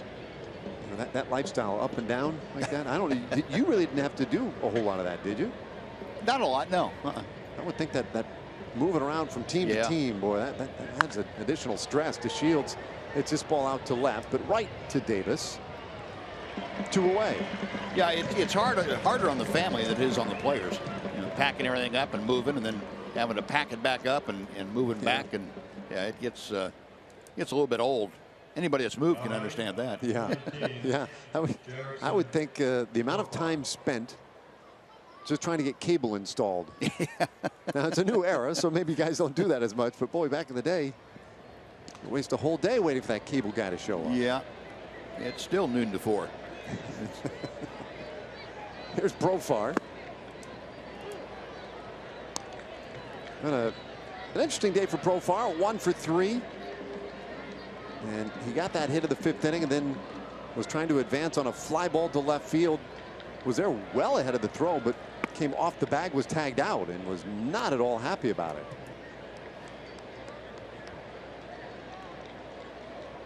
Profar getting the start and playing second base this afternoon. Giving Rougned Odor the day off. 2-1 the count. Now tomorrow we would expect to see a more representative, traditional lineup from Jeff Bannister. The guys today taking it easy. 2-2 the count. Yeah, you're probably going to see from time to time, I should say from game to game, 1 or 2 regulars out at the same time, but yeah, not 6 or 7.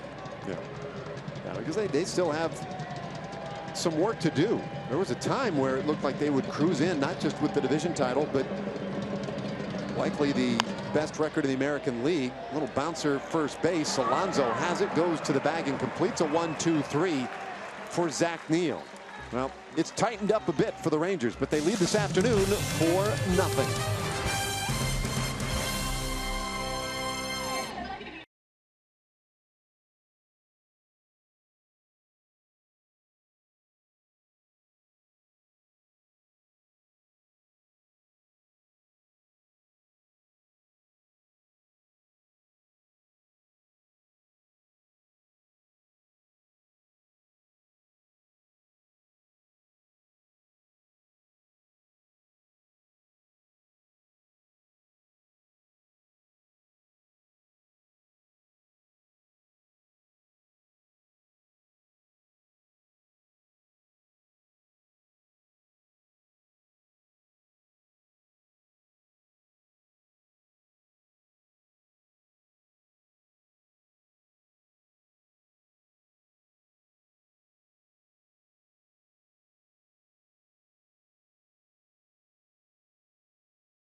There's some shrinkage.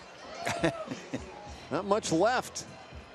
We have Milwaukee and Tampa Bay next week at home. And there is a game on Sunday, the 2nd, against the Tampa Bay Rays. But not a lot of opportunities left to get out and see the boys this summer. That is to say, before the postseason begins.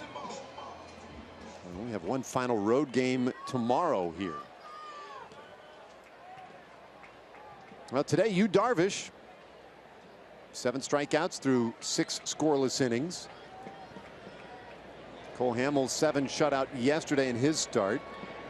Darvish trying to match that. He'll deal with Davis, Ryan Healy, and Yonder Alonso in this 7th inning. And there's ball 1 to Davis, who's 0 for 2.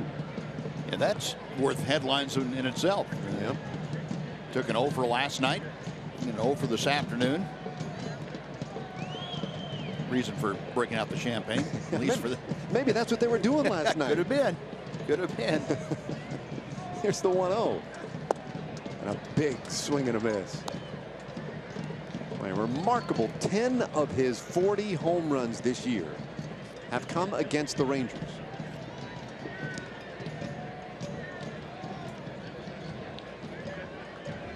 I'm not sure as remarkable as the adjective that some of the Ranger pitchers would use, but that's okay. Yeah, it has been something to watch, unfortunately. 1-1 from Darvish.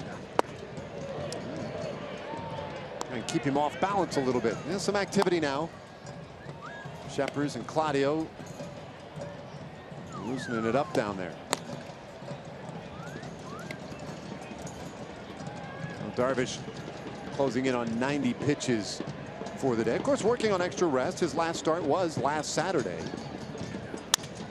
And this one fouled off the handle. I think Davis broke his bat. 2-2. Yeah, and you would think that Darvish and Hamels would each have maybe an extra day again before their next outing. Depends on how that with the off day on Thursday. It's going to set them back a little bit, depending on how it shakes out as to when the Rangers would start the postseason. Looks like it's going to be on that Thursday, or Friday, I should say. So it'll be interesting to see how the rotation works out. 2-2. Did he go? Yes, he did. 8th strikeout this afternoon for Yu Darvish as he gets Davis to offer at strike 3 in the 7th inning. Time for a Chevy game break. Let's check in with Rick Renner. Now batting third baseman, 48, Ryan Healy.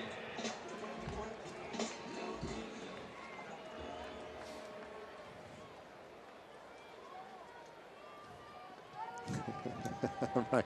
Nicely done, Rick. Ryan Healy now. Big, strong right-handed hitter. And Darvish runs it in on him. Healy now 24 years old. Last year spent the entire season at Double-A Midland, where he hit over 300, 10 homers and 62 RBIs. University of Oregon. And he went the count to 1-1.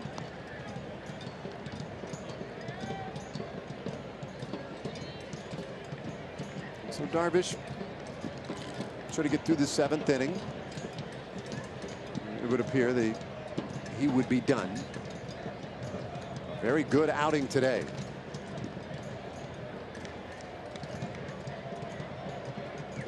Twice he's gotten Healy to fly out to center field. He bounces one down to third. Nice pick by Hanser Alberto. Long throw in time, and Healy retired 2 away. Now, Hanser's had a nice day down at third. Yes, he has. Again, it doesn't matter where on the infield you put Hanser Alberto. He's going to turn in a very representative game at that position. And it's not an easy play, not as easy as Hanser Alberto made it look. He just kind of picked that leisurely and fired a strike on over to Brian Rua.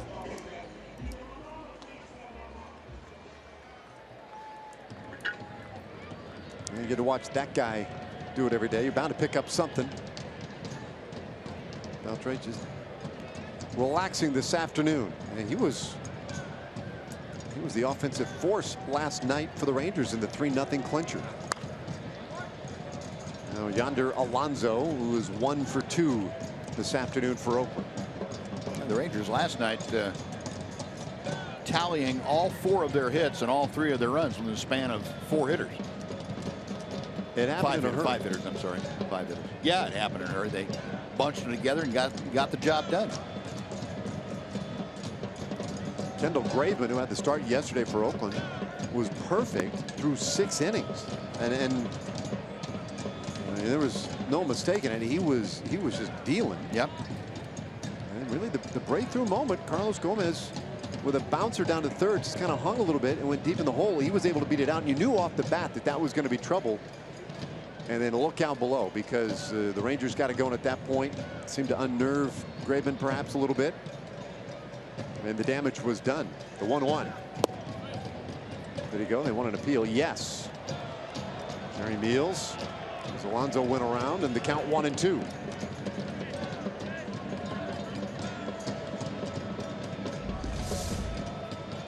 Now you be the judge. Angle that the third base umpire has, looking right down at him. I think most umpires would tell you if they see the bat head come even with them, then they're going to rule that a swing. Where the bat head came through the hitting zone to that angle. 1-2, and he just missed.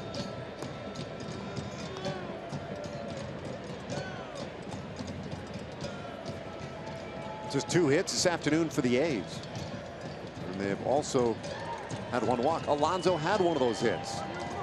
And it was just a squibber down that third base side, and Hanser Alberto, a long way to run, almost made a brilliant play to get him. 2-2 from Darvish, and it's fouled off again.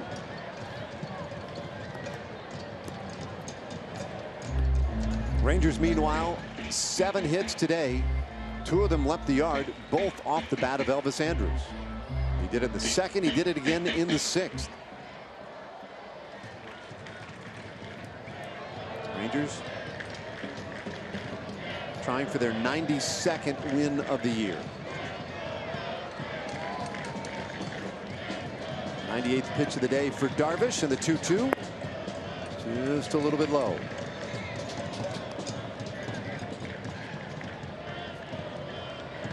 Yeah, pretty good ratio. 66 strikes, 32 balls for Darvish this afternoon.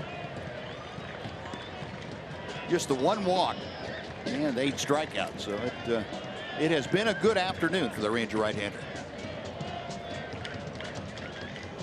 The payoff pitch. Look good. Got him looking. 9th strikeout of the day for you, Darvish. What a way to wrap up a very good 7 shutout for you. We go to the 8th. 4-0 Rangers.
Looking for win number 180 as manager of the Rangers.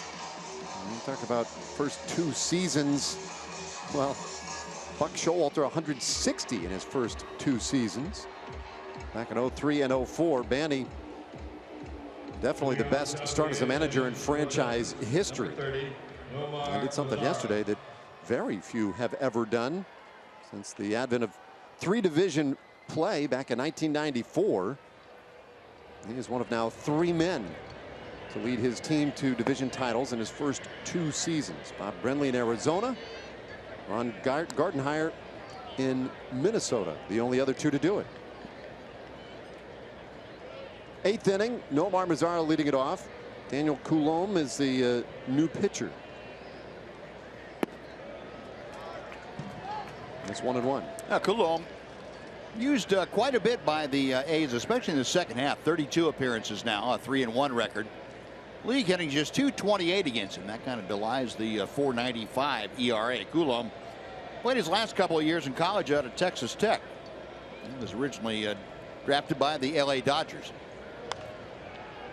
Got into the hands of Mazara there. 1-2 the count. Take a look at our Ford leaderboard. Nomar Mazara, 4th in all of baseball. Now he leads American League rookies, but 3 in the National League. Trevor Story, who's been hurt for months now. Corey Seager, Tommy Joseph, the only rookies with more. This ball hit on the ground right to second base. Wendell has time and gets Mazara for the first out of the 8th inning.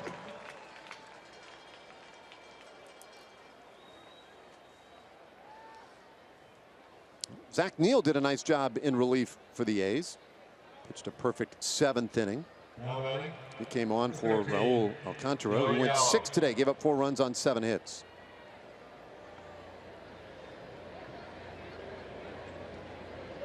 Now Gallo. Just 1 hit so far, and it was a handful of opportunities for Gallo. It was 1 for 17 coming into play today. And gets a start as designated hitter.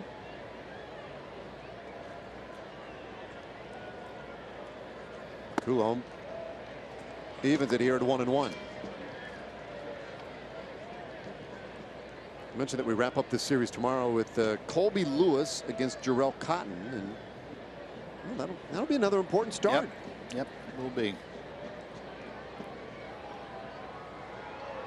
It'll be his third since coming back off the disabled list, where he spent a couple of months. So, you know, and then he'll have one more as well before we get to the postseason. Yeah, and a similar theme too. Colby trying to bounce back from a rough outing last time, and just as his predecessors in the rotation, Cole Hamels and Yu Darvish had done, bouncing back from a little bit of adversity. Oh, breaking ball in there for strike 3 called, and Gallo not happy with it, but he heads back to the dugout, 2 away. Yeah, I would think difficult for a hitter to make himself stay in, even though you know in the back of your mind that's a breaking ball when you first see it. Your reaction says, get the heck out of town. That thing's coming at me. Yeah, there's only so much you can overcome.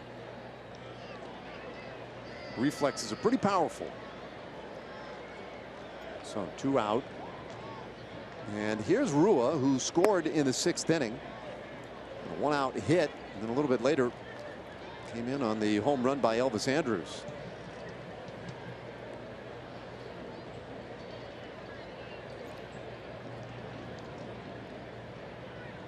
Coulomb right in there, and the count 1-1. So the Rangers came into play today at 91-63. Claudio keeps toiling. 5th time this year that the Rangers have been 28 games above 500. And they have a chance today to make that 29 games over. It'll be the first time since the 2012 season that the Rangers have gotten that far above that break-even point. The 2-1. We're all square now for Rua.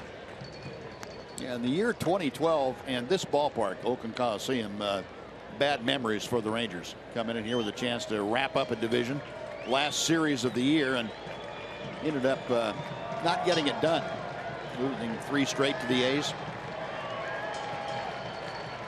Eventually got into that wild card scenario. It's a 2-2. Full count. A lot of disappointment, though, at the end of that 2012 season. Making up for some of that in this series, final road series for the Rangers. They clinched the division last night. Full count now to Rua. And he'll tap it on the ground right to Joey Wendell. And it's a 1-2-3 inning for Daniel Coulomb. We go to the bottom of the 8th inning. Yu Darvish likely done. We'll see who comes out of the bullpen for the Rangers when we return.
In game 2 of this 3-game series here in Oakland. We wrap this one up tomorrow afternoon, same time, same place, 3 o'clock first pitch back in Texas. Colby Lewis gets the ball for the Rangers. He's got some fond memories of the last time he pitched here. 8 innings of no-hit baseball here at Oakland Coliseum. One of the featured matchups against Marcus Semien, who's got a career-high 26 long balls so far this year. A big thank you to the fine folks at AT&T High-Speed Internet for getting us ready for the finale of this 3-game series. Mañana, fellas. Thanks, Emily. And to the bottom of the 8th inning we go. Alex Claudio has come on for Yu Darvish.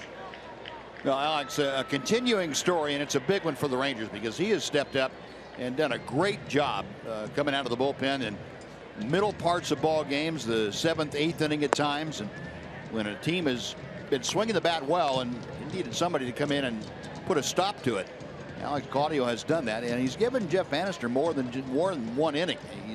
He's served as a matchup left-hander. He's also served as a guy that can come in and give you 2 or 3 innings in relief. Semien shoots this one to the right side, foul. 1-2 the count.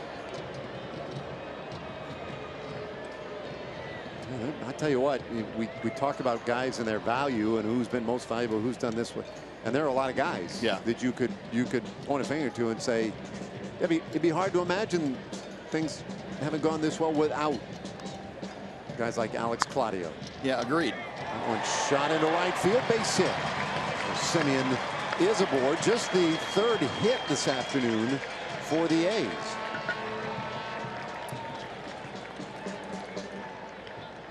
All right, our AT&T high-speed replay today, and let's look back at another great outing by Yu Darvish. 9 strikeouts for Darvish today. It's the 43rd time in his career with 9 or more strikeouts. There's only one Ranger who's ever done more than that. Nolan Ryan. Nolan had 45. And they both had it all working. Darvish today just 2 hits in 7 shutout. And last night Cole Hamels 6 hits in 7 shutout. So the big boys are back where you need them. They are right on top of things, and timing could not be better. No, what a lift to see those 2 starts. They each have 1 left before the postseason. Now Renato Nunez pinch hitting here for Maxwell. Bottom of the 8th inning at the Coliseum in Oakland.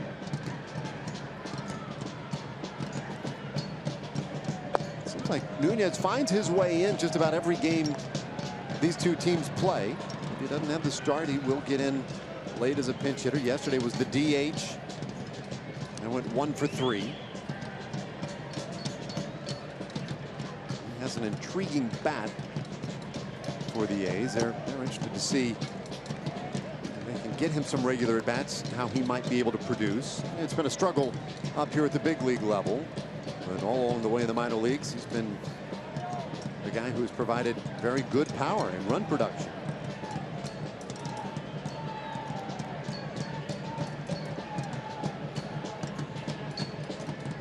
Wiggles his 2-1 in there for a strike. There's something. Yeah. And that's that's one of those streaks that I'm sure if you asked Alex, well, how are you doing that? I don't know. That's just the way it's happening. Throwing quality pitches, and the change of speeds that he has, he may get a double play out of this one.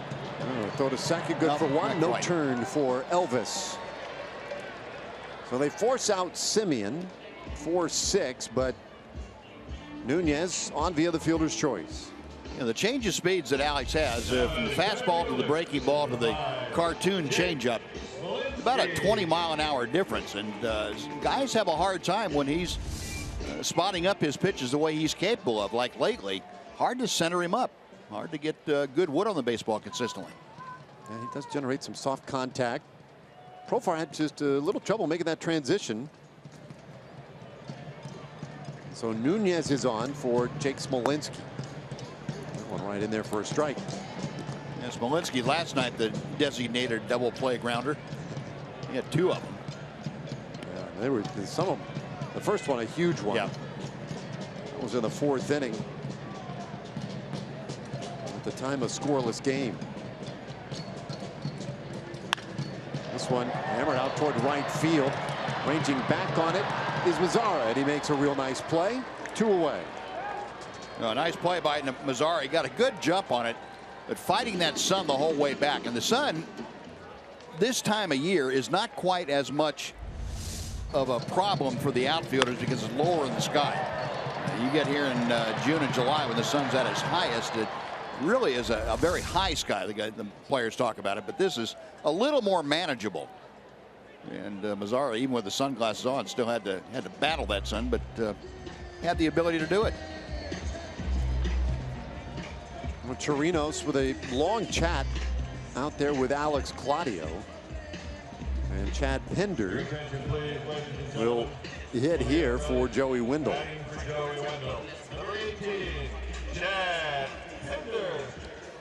Pinder was in the lineup yesterday. In fact, he had a real good day at the plate. He was 2 for 3. The righty up there against the lefty Alex Claudio.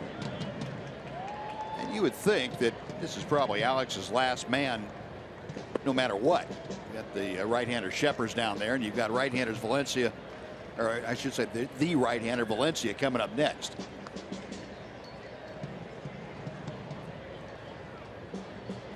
When we talk about Claudio's fastball, talking about a fastball that averages about 85 miles per hour. 1-1 the count.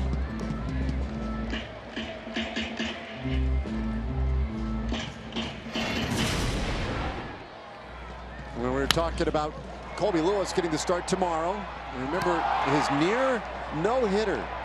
That's how it ended. Kind of a similar look to the play we just saw a moment ago. Yeah. A little more hook to it into the corner, but the same trajectory. And Mazzara playing a little more off the line, had a long way to go for it. Just came that close from being able to haul it in.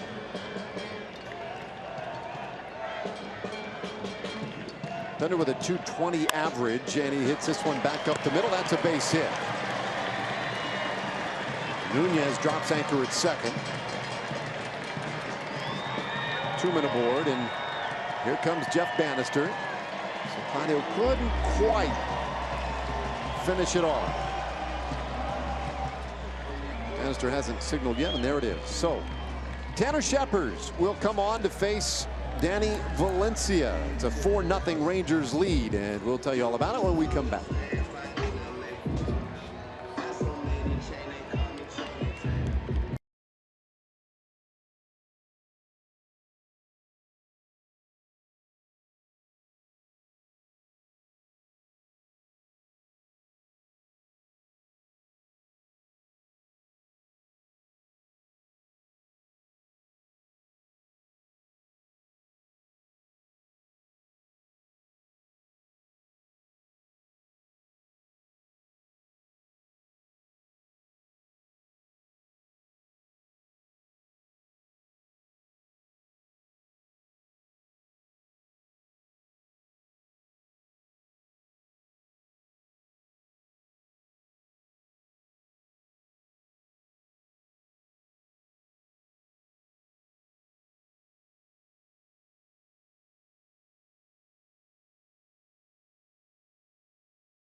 8th inning, but Tanner Scheppers has been awfully good since rejoining the club. Yes, he has. Just one less than good outing, and last time out, his best outing, 2 1/3 on Wednesday night against the Angels. That is his longest career outing in relief, and Tanner has to get Danny Valencia in this situation 2 on with 2 out.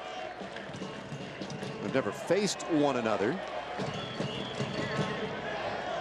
So a new look for both of them, and the first pitch to Valencia is well off the plate. Valencia has grounded out his 3 times in so far today. Rangers leading 4-0. Elvis Andrus with a pair of 2-run homers. Yu Darvish 7 shutout innings, and now up to the bullpen from here. 1-0. One just missing. Now, Fox Tracks would say both those were pretty close.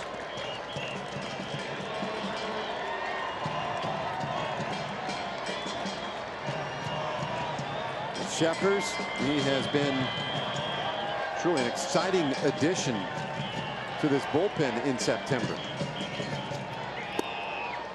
He just misses low.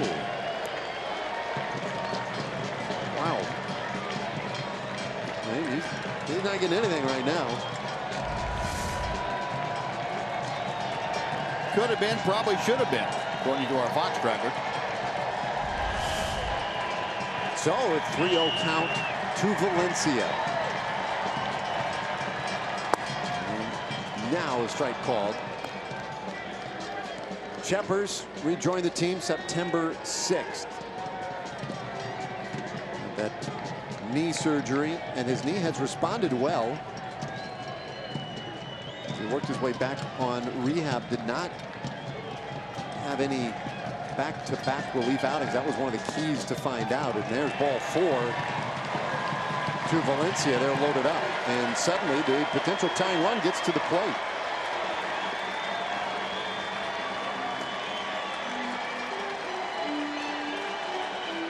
And Doug Brocail is going to come out and have a word with Tanner. Yeah, you remember when Tanner came in the other night against the Angels? He was a little bit rocky in his first hitter. Ended up giving up the walk and lowered the bases and had to face Albert Pujols and got him to ground out to end that threat. Now that was a tough series right there, though, with Valencia, just because it seemed like he was certainly on the periphery of the strike zone anyway. He just wasn't getting any benefit. Now we'll have to deal with Stephen Vogt. Vogt always a dangerous left-handed threat. September has not been very kind to Vogt. Well, he is 1 for 3 today.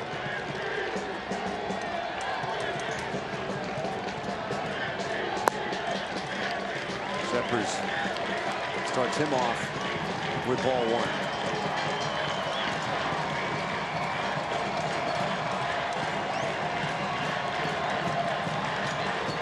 Yesterday they had about 26,000 here at the Coliseum. Today only about 16,000, but they are a lot more into this one tonight, or rather this afternoon.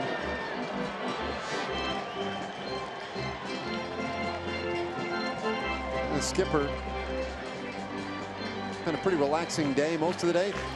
Don't look real happy right there. No, you hate to have the relievers come in and not be able to throw strikes when you expect them to. It's 2-0. Nunez is at third base. He got on via the fielder's choice. Pender, the base hit to center. He's at second. Valencia walked to load him up. There's a swing and a miss. There are 2 out in the inning. And you mentioned Vogt. He's a dangerous hitter, a guy you don't want to hurt you, but at the same time, you got to go after this guy. Yep. Because Chris Davis is the man looming on deck. 2-2. Yeah, that man, 40 home runs this year. 99 RBIs. You'd much rather deal with Vogt than his 12 homers, 50 RBIs. That seems like every time we see Robinson Chirinos behind the plate, he's getting a foul ball off some body part that's not protected very well. Coming off his left wrist. 2-2 from Shepard. And this one lifted down the left field line, heading foul and into the seats.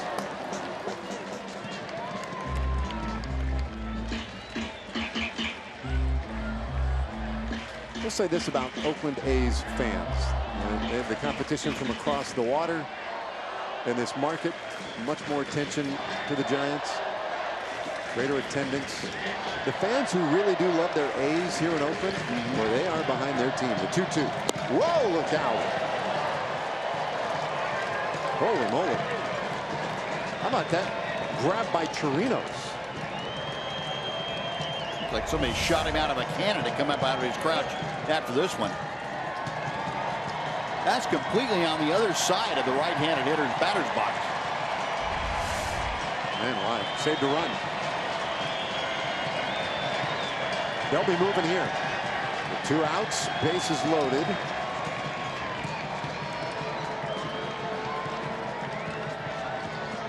And a 4-0 Rangers lead.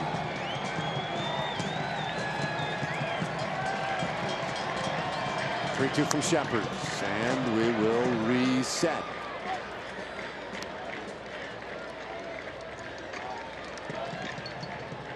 So we had a shot earlier. There he is again. Skipper, maybe a little restless. Doug Brocail. And nobody wanted to see this.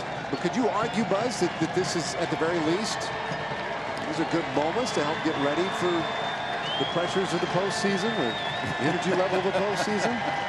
Runners going. Another foul ball.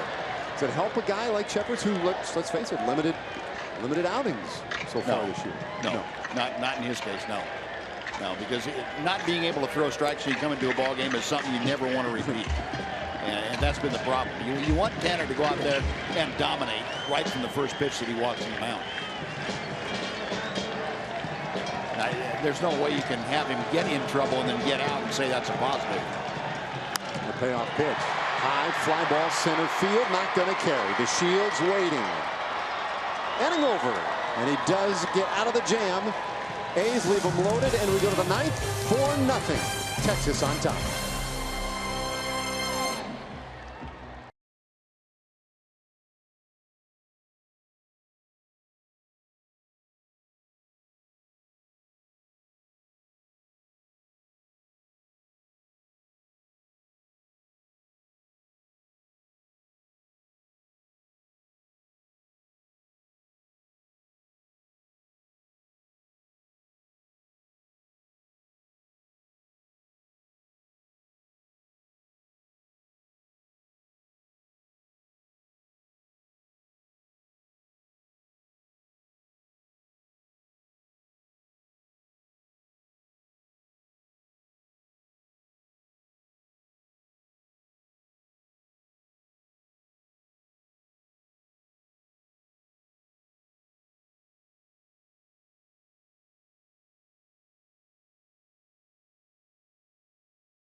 All right, thanks, Rick. 4-0 Rangers lead. Jared Hoying set to start things off in this 9th inning. And Elvis Andrus. And Robinson Chirinos. Liam Hendricks becomes the 4th pitcher of the day for Oakland. Hendricks, one of the mainstays out of the A's bullpen, his 50th appearance of the year. He's worked 60 innings plus. He gives up a base hit right out of the chute to Jared Hoying, and he legs out a double. Got his first career big league double in the 2nd inning, and he adds another here in the 9th. Hoying showing you the ability to go the opposite way both times that he doubled. First one right down the left field line, and this one he plugged that gap in left center. Again, the pitch away from him, and Jared not even thinking about trying to roll over on that pitch. He just ripped that to left center field.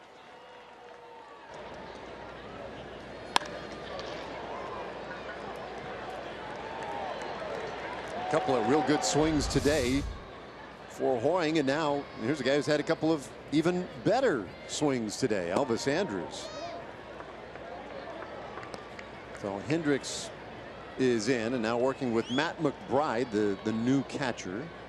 Maxwell done for the day, and Chad Pender stays in the game at second base.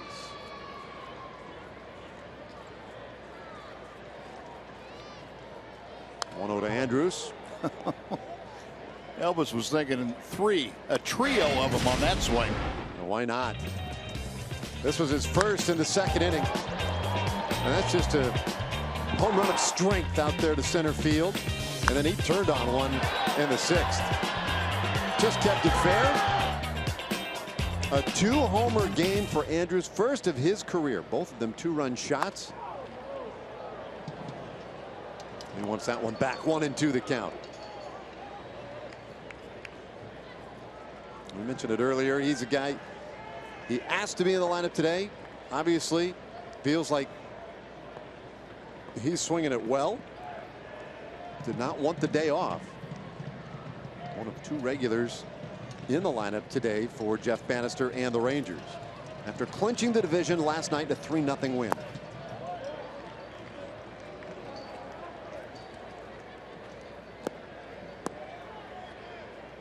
We checked last time after he hit that home run in the 6th inning. You got the calculator out real quick.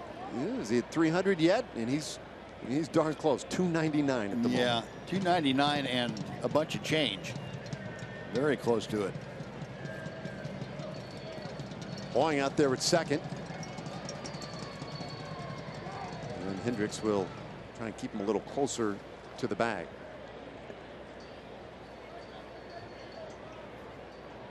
Hendricks, one of a number of relievers who will be back next year for Oakland. They've got pretty much their whole bullpen is under contract again next season. That's one of the bright spots for Oakland, the 2-2 pitch. And Andrus just held off. It's a full count. The last couple of times we've seen Oakland, we've seen a lot of their young hitting talent on the way. Bob Melvin, hoping that some of those guys can develop and quickly, hoping that some of his starting pitching can stay healthy next year, and probably feels like he's in pretty good shape with his bullpen. 3-2. This ball hit high in the air, short right field, and Valencia is right there. 1 away in the 9th.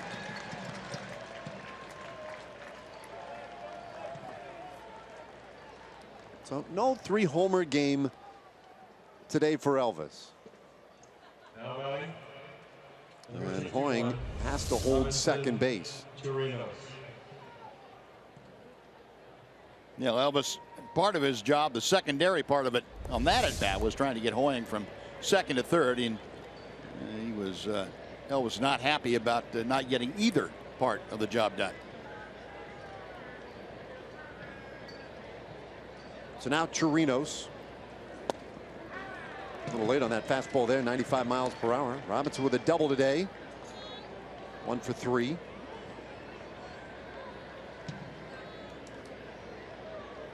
Although the opportunities are sporadic for Chirinos, he put together the last 5 games, call it 6 games with today.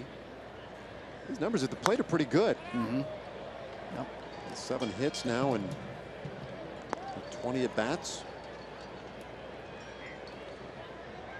Yeah, he's been a good offensive weapon for the Rangers when he's been healthy enough to stay behind the plate a lot. He has that 20 home run capability, and he can be a 230, 240 hitter with a lot of power and some run producing ability. Saved a run behind the plate last inning on a pitch that got away from Tanner Shepard with the bases loaded. He's athletic back there behind the plate. This has been the year where whomever puts on the tools of ignorance back there has produced for the Rangers. A lot of success that way. And this one shot out over first, drops in, base hit. Around third, Hoying. He'll head to the plate. Chirinos with the RBI double, and it's 5-0 Texas. And Chirinos with a 2-double afternoon.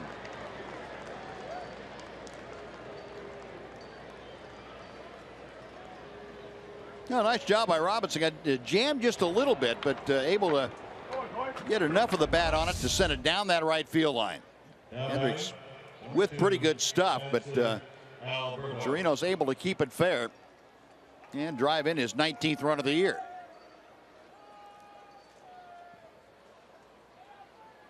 Well, that was fair by just a little, just enough, let's say. So now Chirinos in scoring position for Hanser Alberto, and Hanser looking for his first hit of the day. 5 runs, 9 hits for the Rangers. No runs, only 4 hits this afternoon for Oakland. Oakland was shut out yesterday, and that was the 10th time this year. That's been a problem for the A's.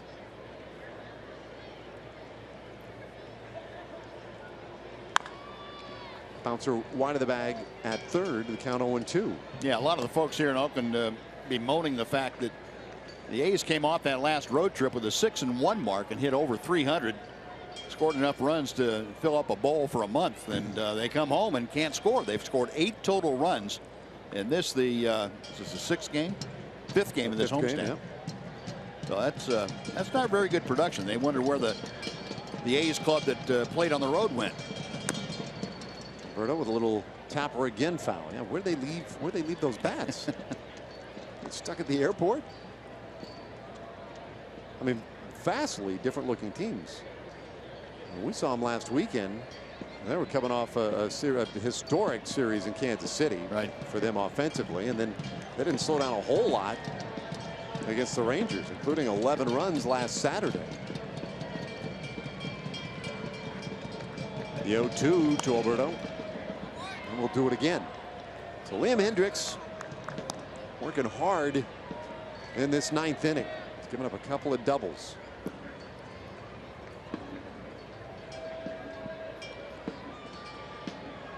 He is the 4th pitcher of the day for Oakland. Oh, Alcantara went 6. Zach Neal and Daniel Coulombe both with scoreless innings in relief.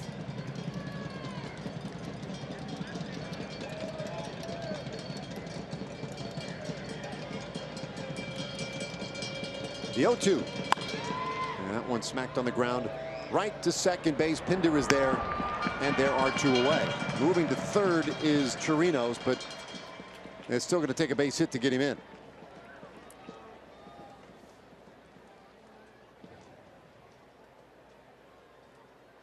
And here comes Delino DeShields with exactly that on his mind. Now batting, number 3, Delino DeShields. Hitless so far today in 4 tries. Did reach on the error in the first.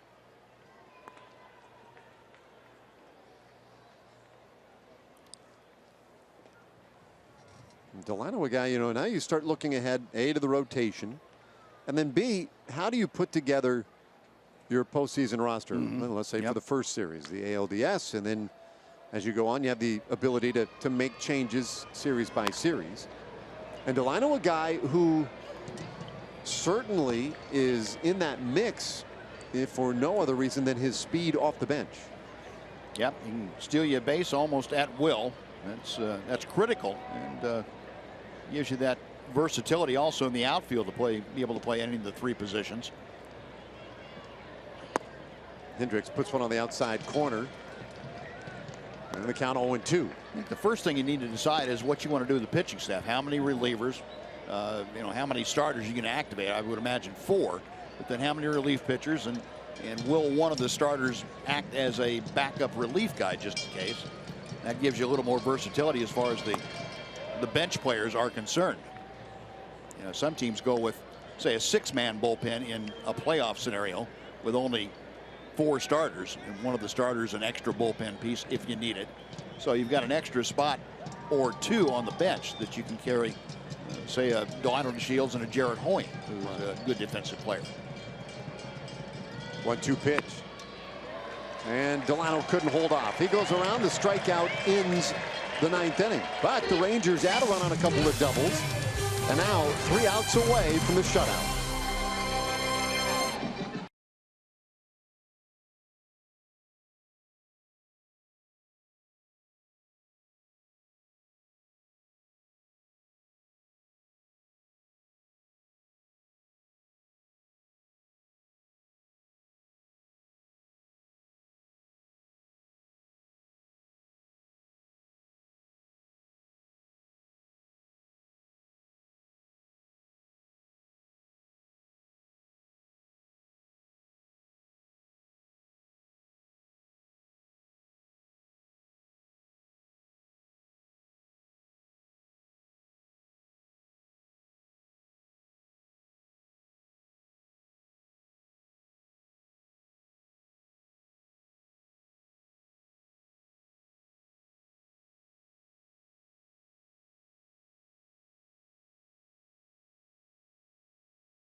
Texas Rangers baseball on Fox Sports Southwest, brought to you by Southwest Airlines. Transparency, low fares, nothing to hide.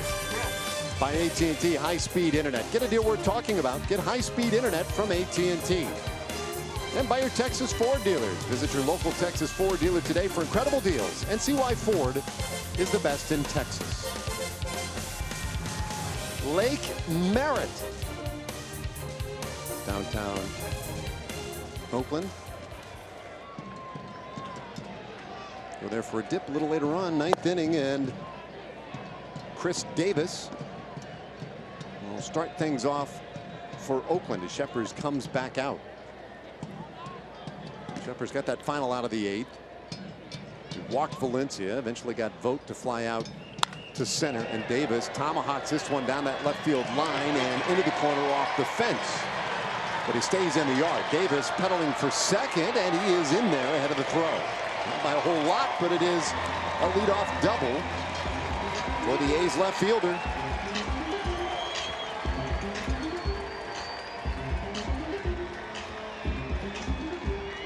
Now, Chris Davis's first hit in this series, and that's for the Rangers good news.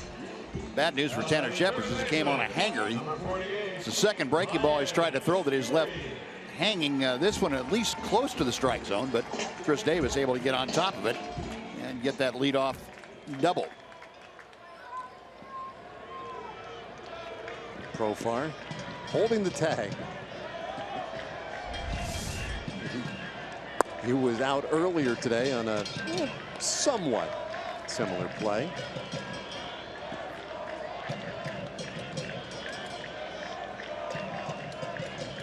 Ryan Healy is 0 for 3 today.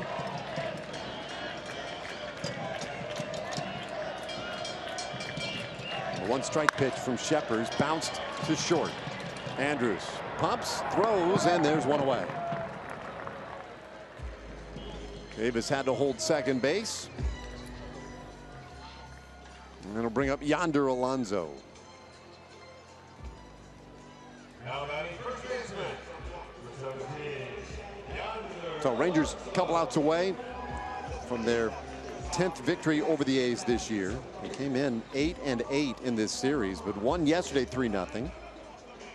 And a win here today assures them of a season series victory. Jeff Bannister coming out of the dugout, and that's going to be it for Tanner Scheppers.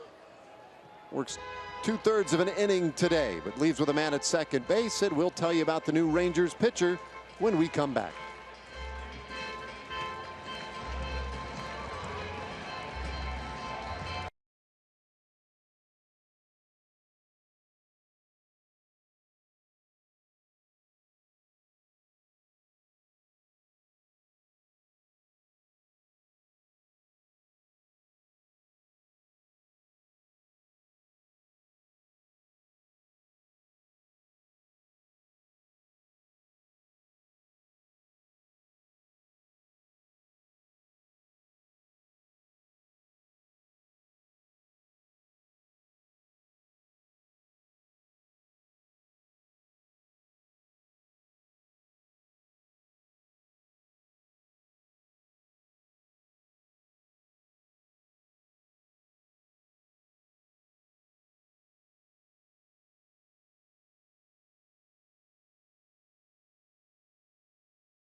Well, it's not Lake Merritt, but the skyline of San Francisco off of the distance on what is a beautiful Saturday afternoon here in the Bay Area. And it's also not Wymore, Nebraska, but Jake Diekman very happy to be here and taking over with 1 out in the 9th inning. Yeah, Jake, another one of the Ranger bullpen hands, is trying to get himself squared around. He's gone through a little bit of a rough stretch, but the last couple of times out, he's shown signs of getting back into the groove that he had last year and earlier this year, too. His 64th appearance of the year. Jake is 4-2. The league hitting still just 191 against him, although that opponent's batting average has gone up some 30 points in the last couple of weeks. We'll see what he has against Brett Eibner, who will pinch hit for Alonso. Teams with extra bodies on their benches in the month of September, so a lot of moves and counter moves. Eibner, it's been a bit of a struggle for him at the plate this year, but he's ahead here, 2-0. Had to start yesterday. Eibner batted second in the order for the A's yesterday, went 0 for 4.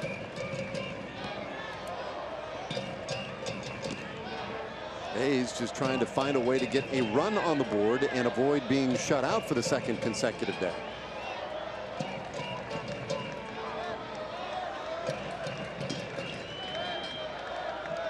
Diekman's 2-0. And it's a little wide.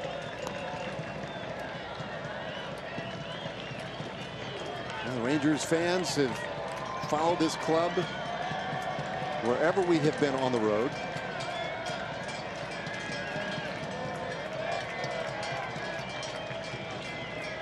And fun for a lot of them to be here for the clincher yesterday. 3-1 the count now to Eibner.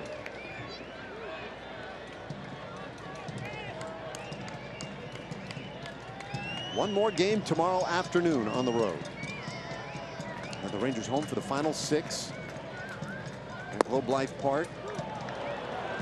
Full count now. And then we'll stay home for, well, at least 3 days. before we figure out exactly who they're playing in the postseason. 3-2 pitch. And there's a walk, so a couple of base runners now for the A's in this 9th inning.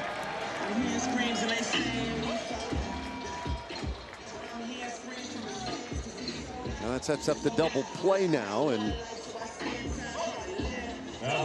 Jake can get out of this inning on this next pitch should Simeon help him out.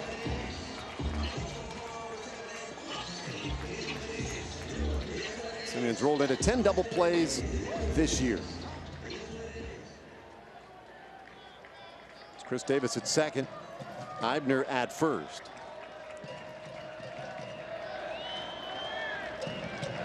Diekman with that crossfire delivery, and he's off the plate again.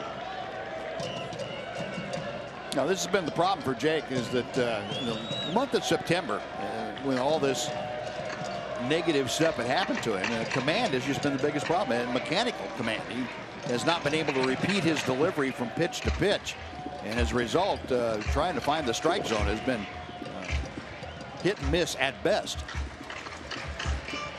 And that gets Keone Kela going in the Rangers bullpen. Well, yesterday we saw Cole Hamels take a big step forward. 7 shutout innings as he tries to get ready for the postseason.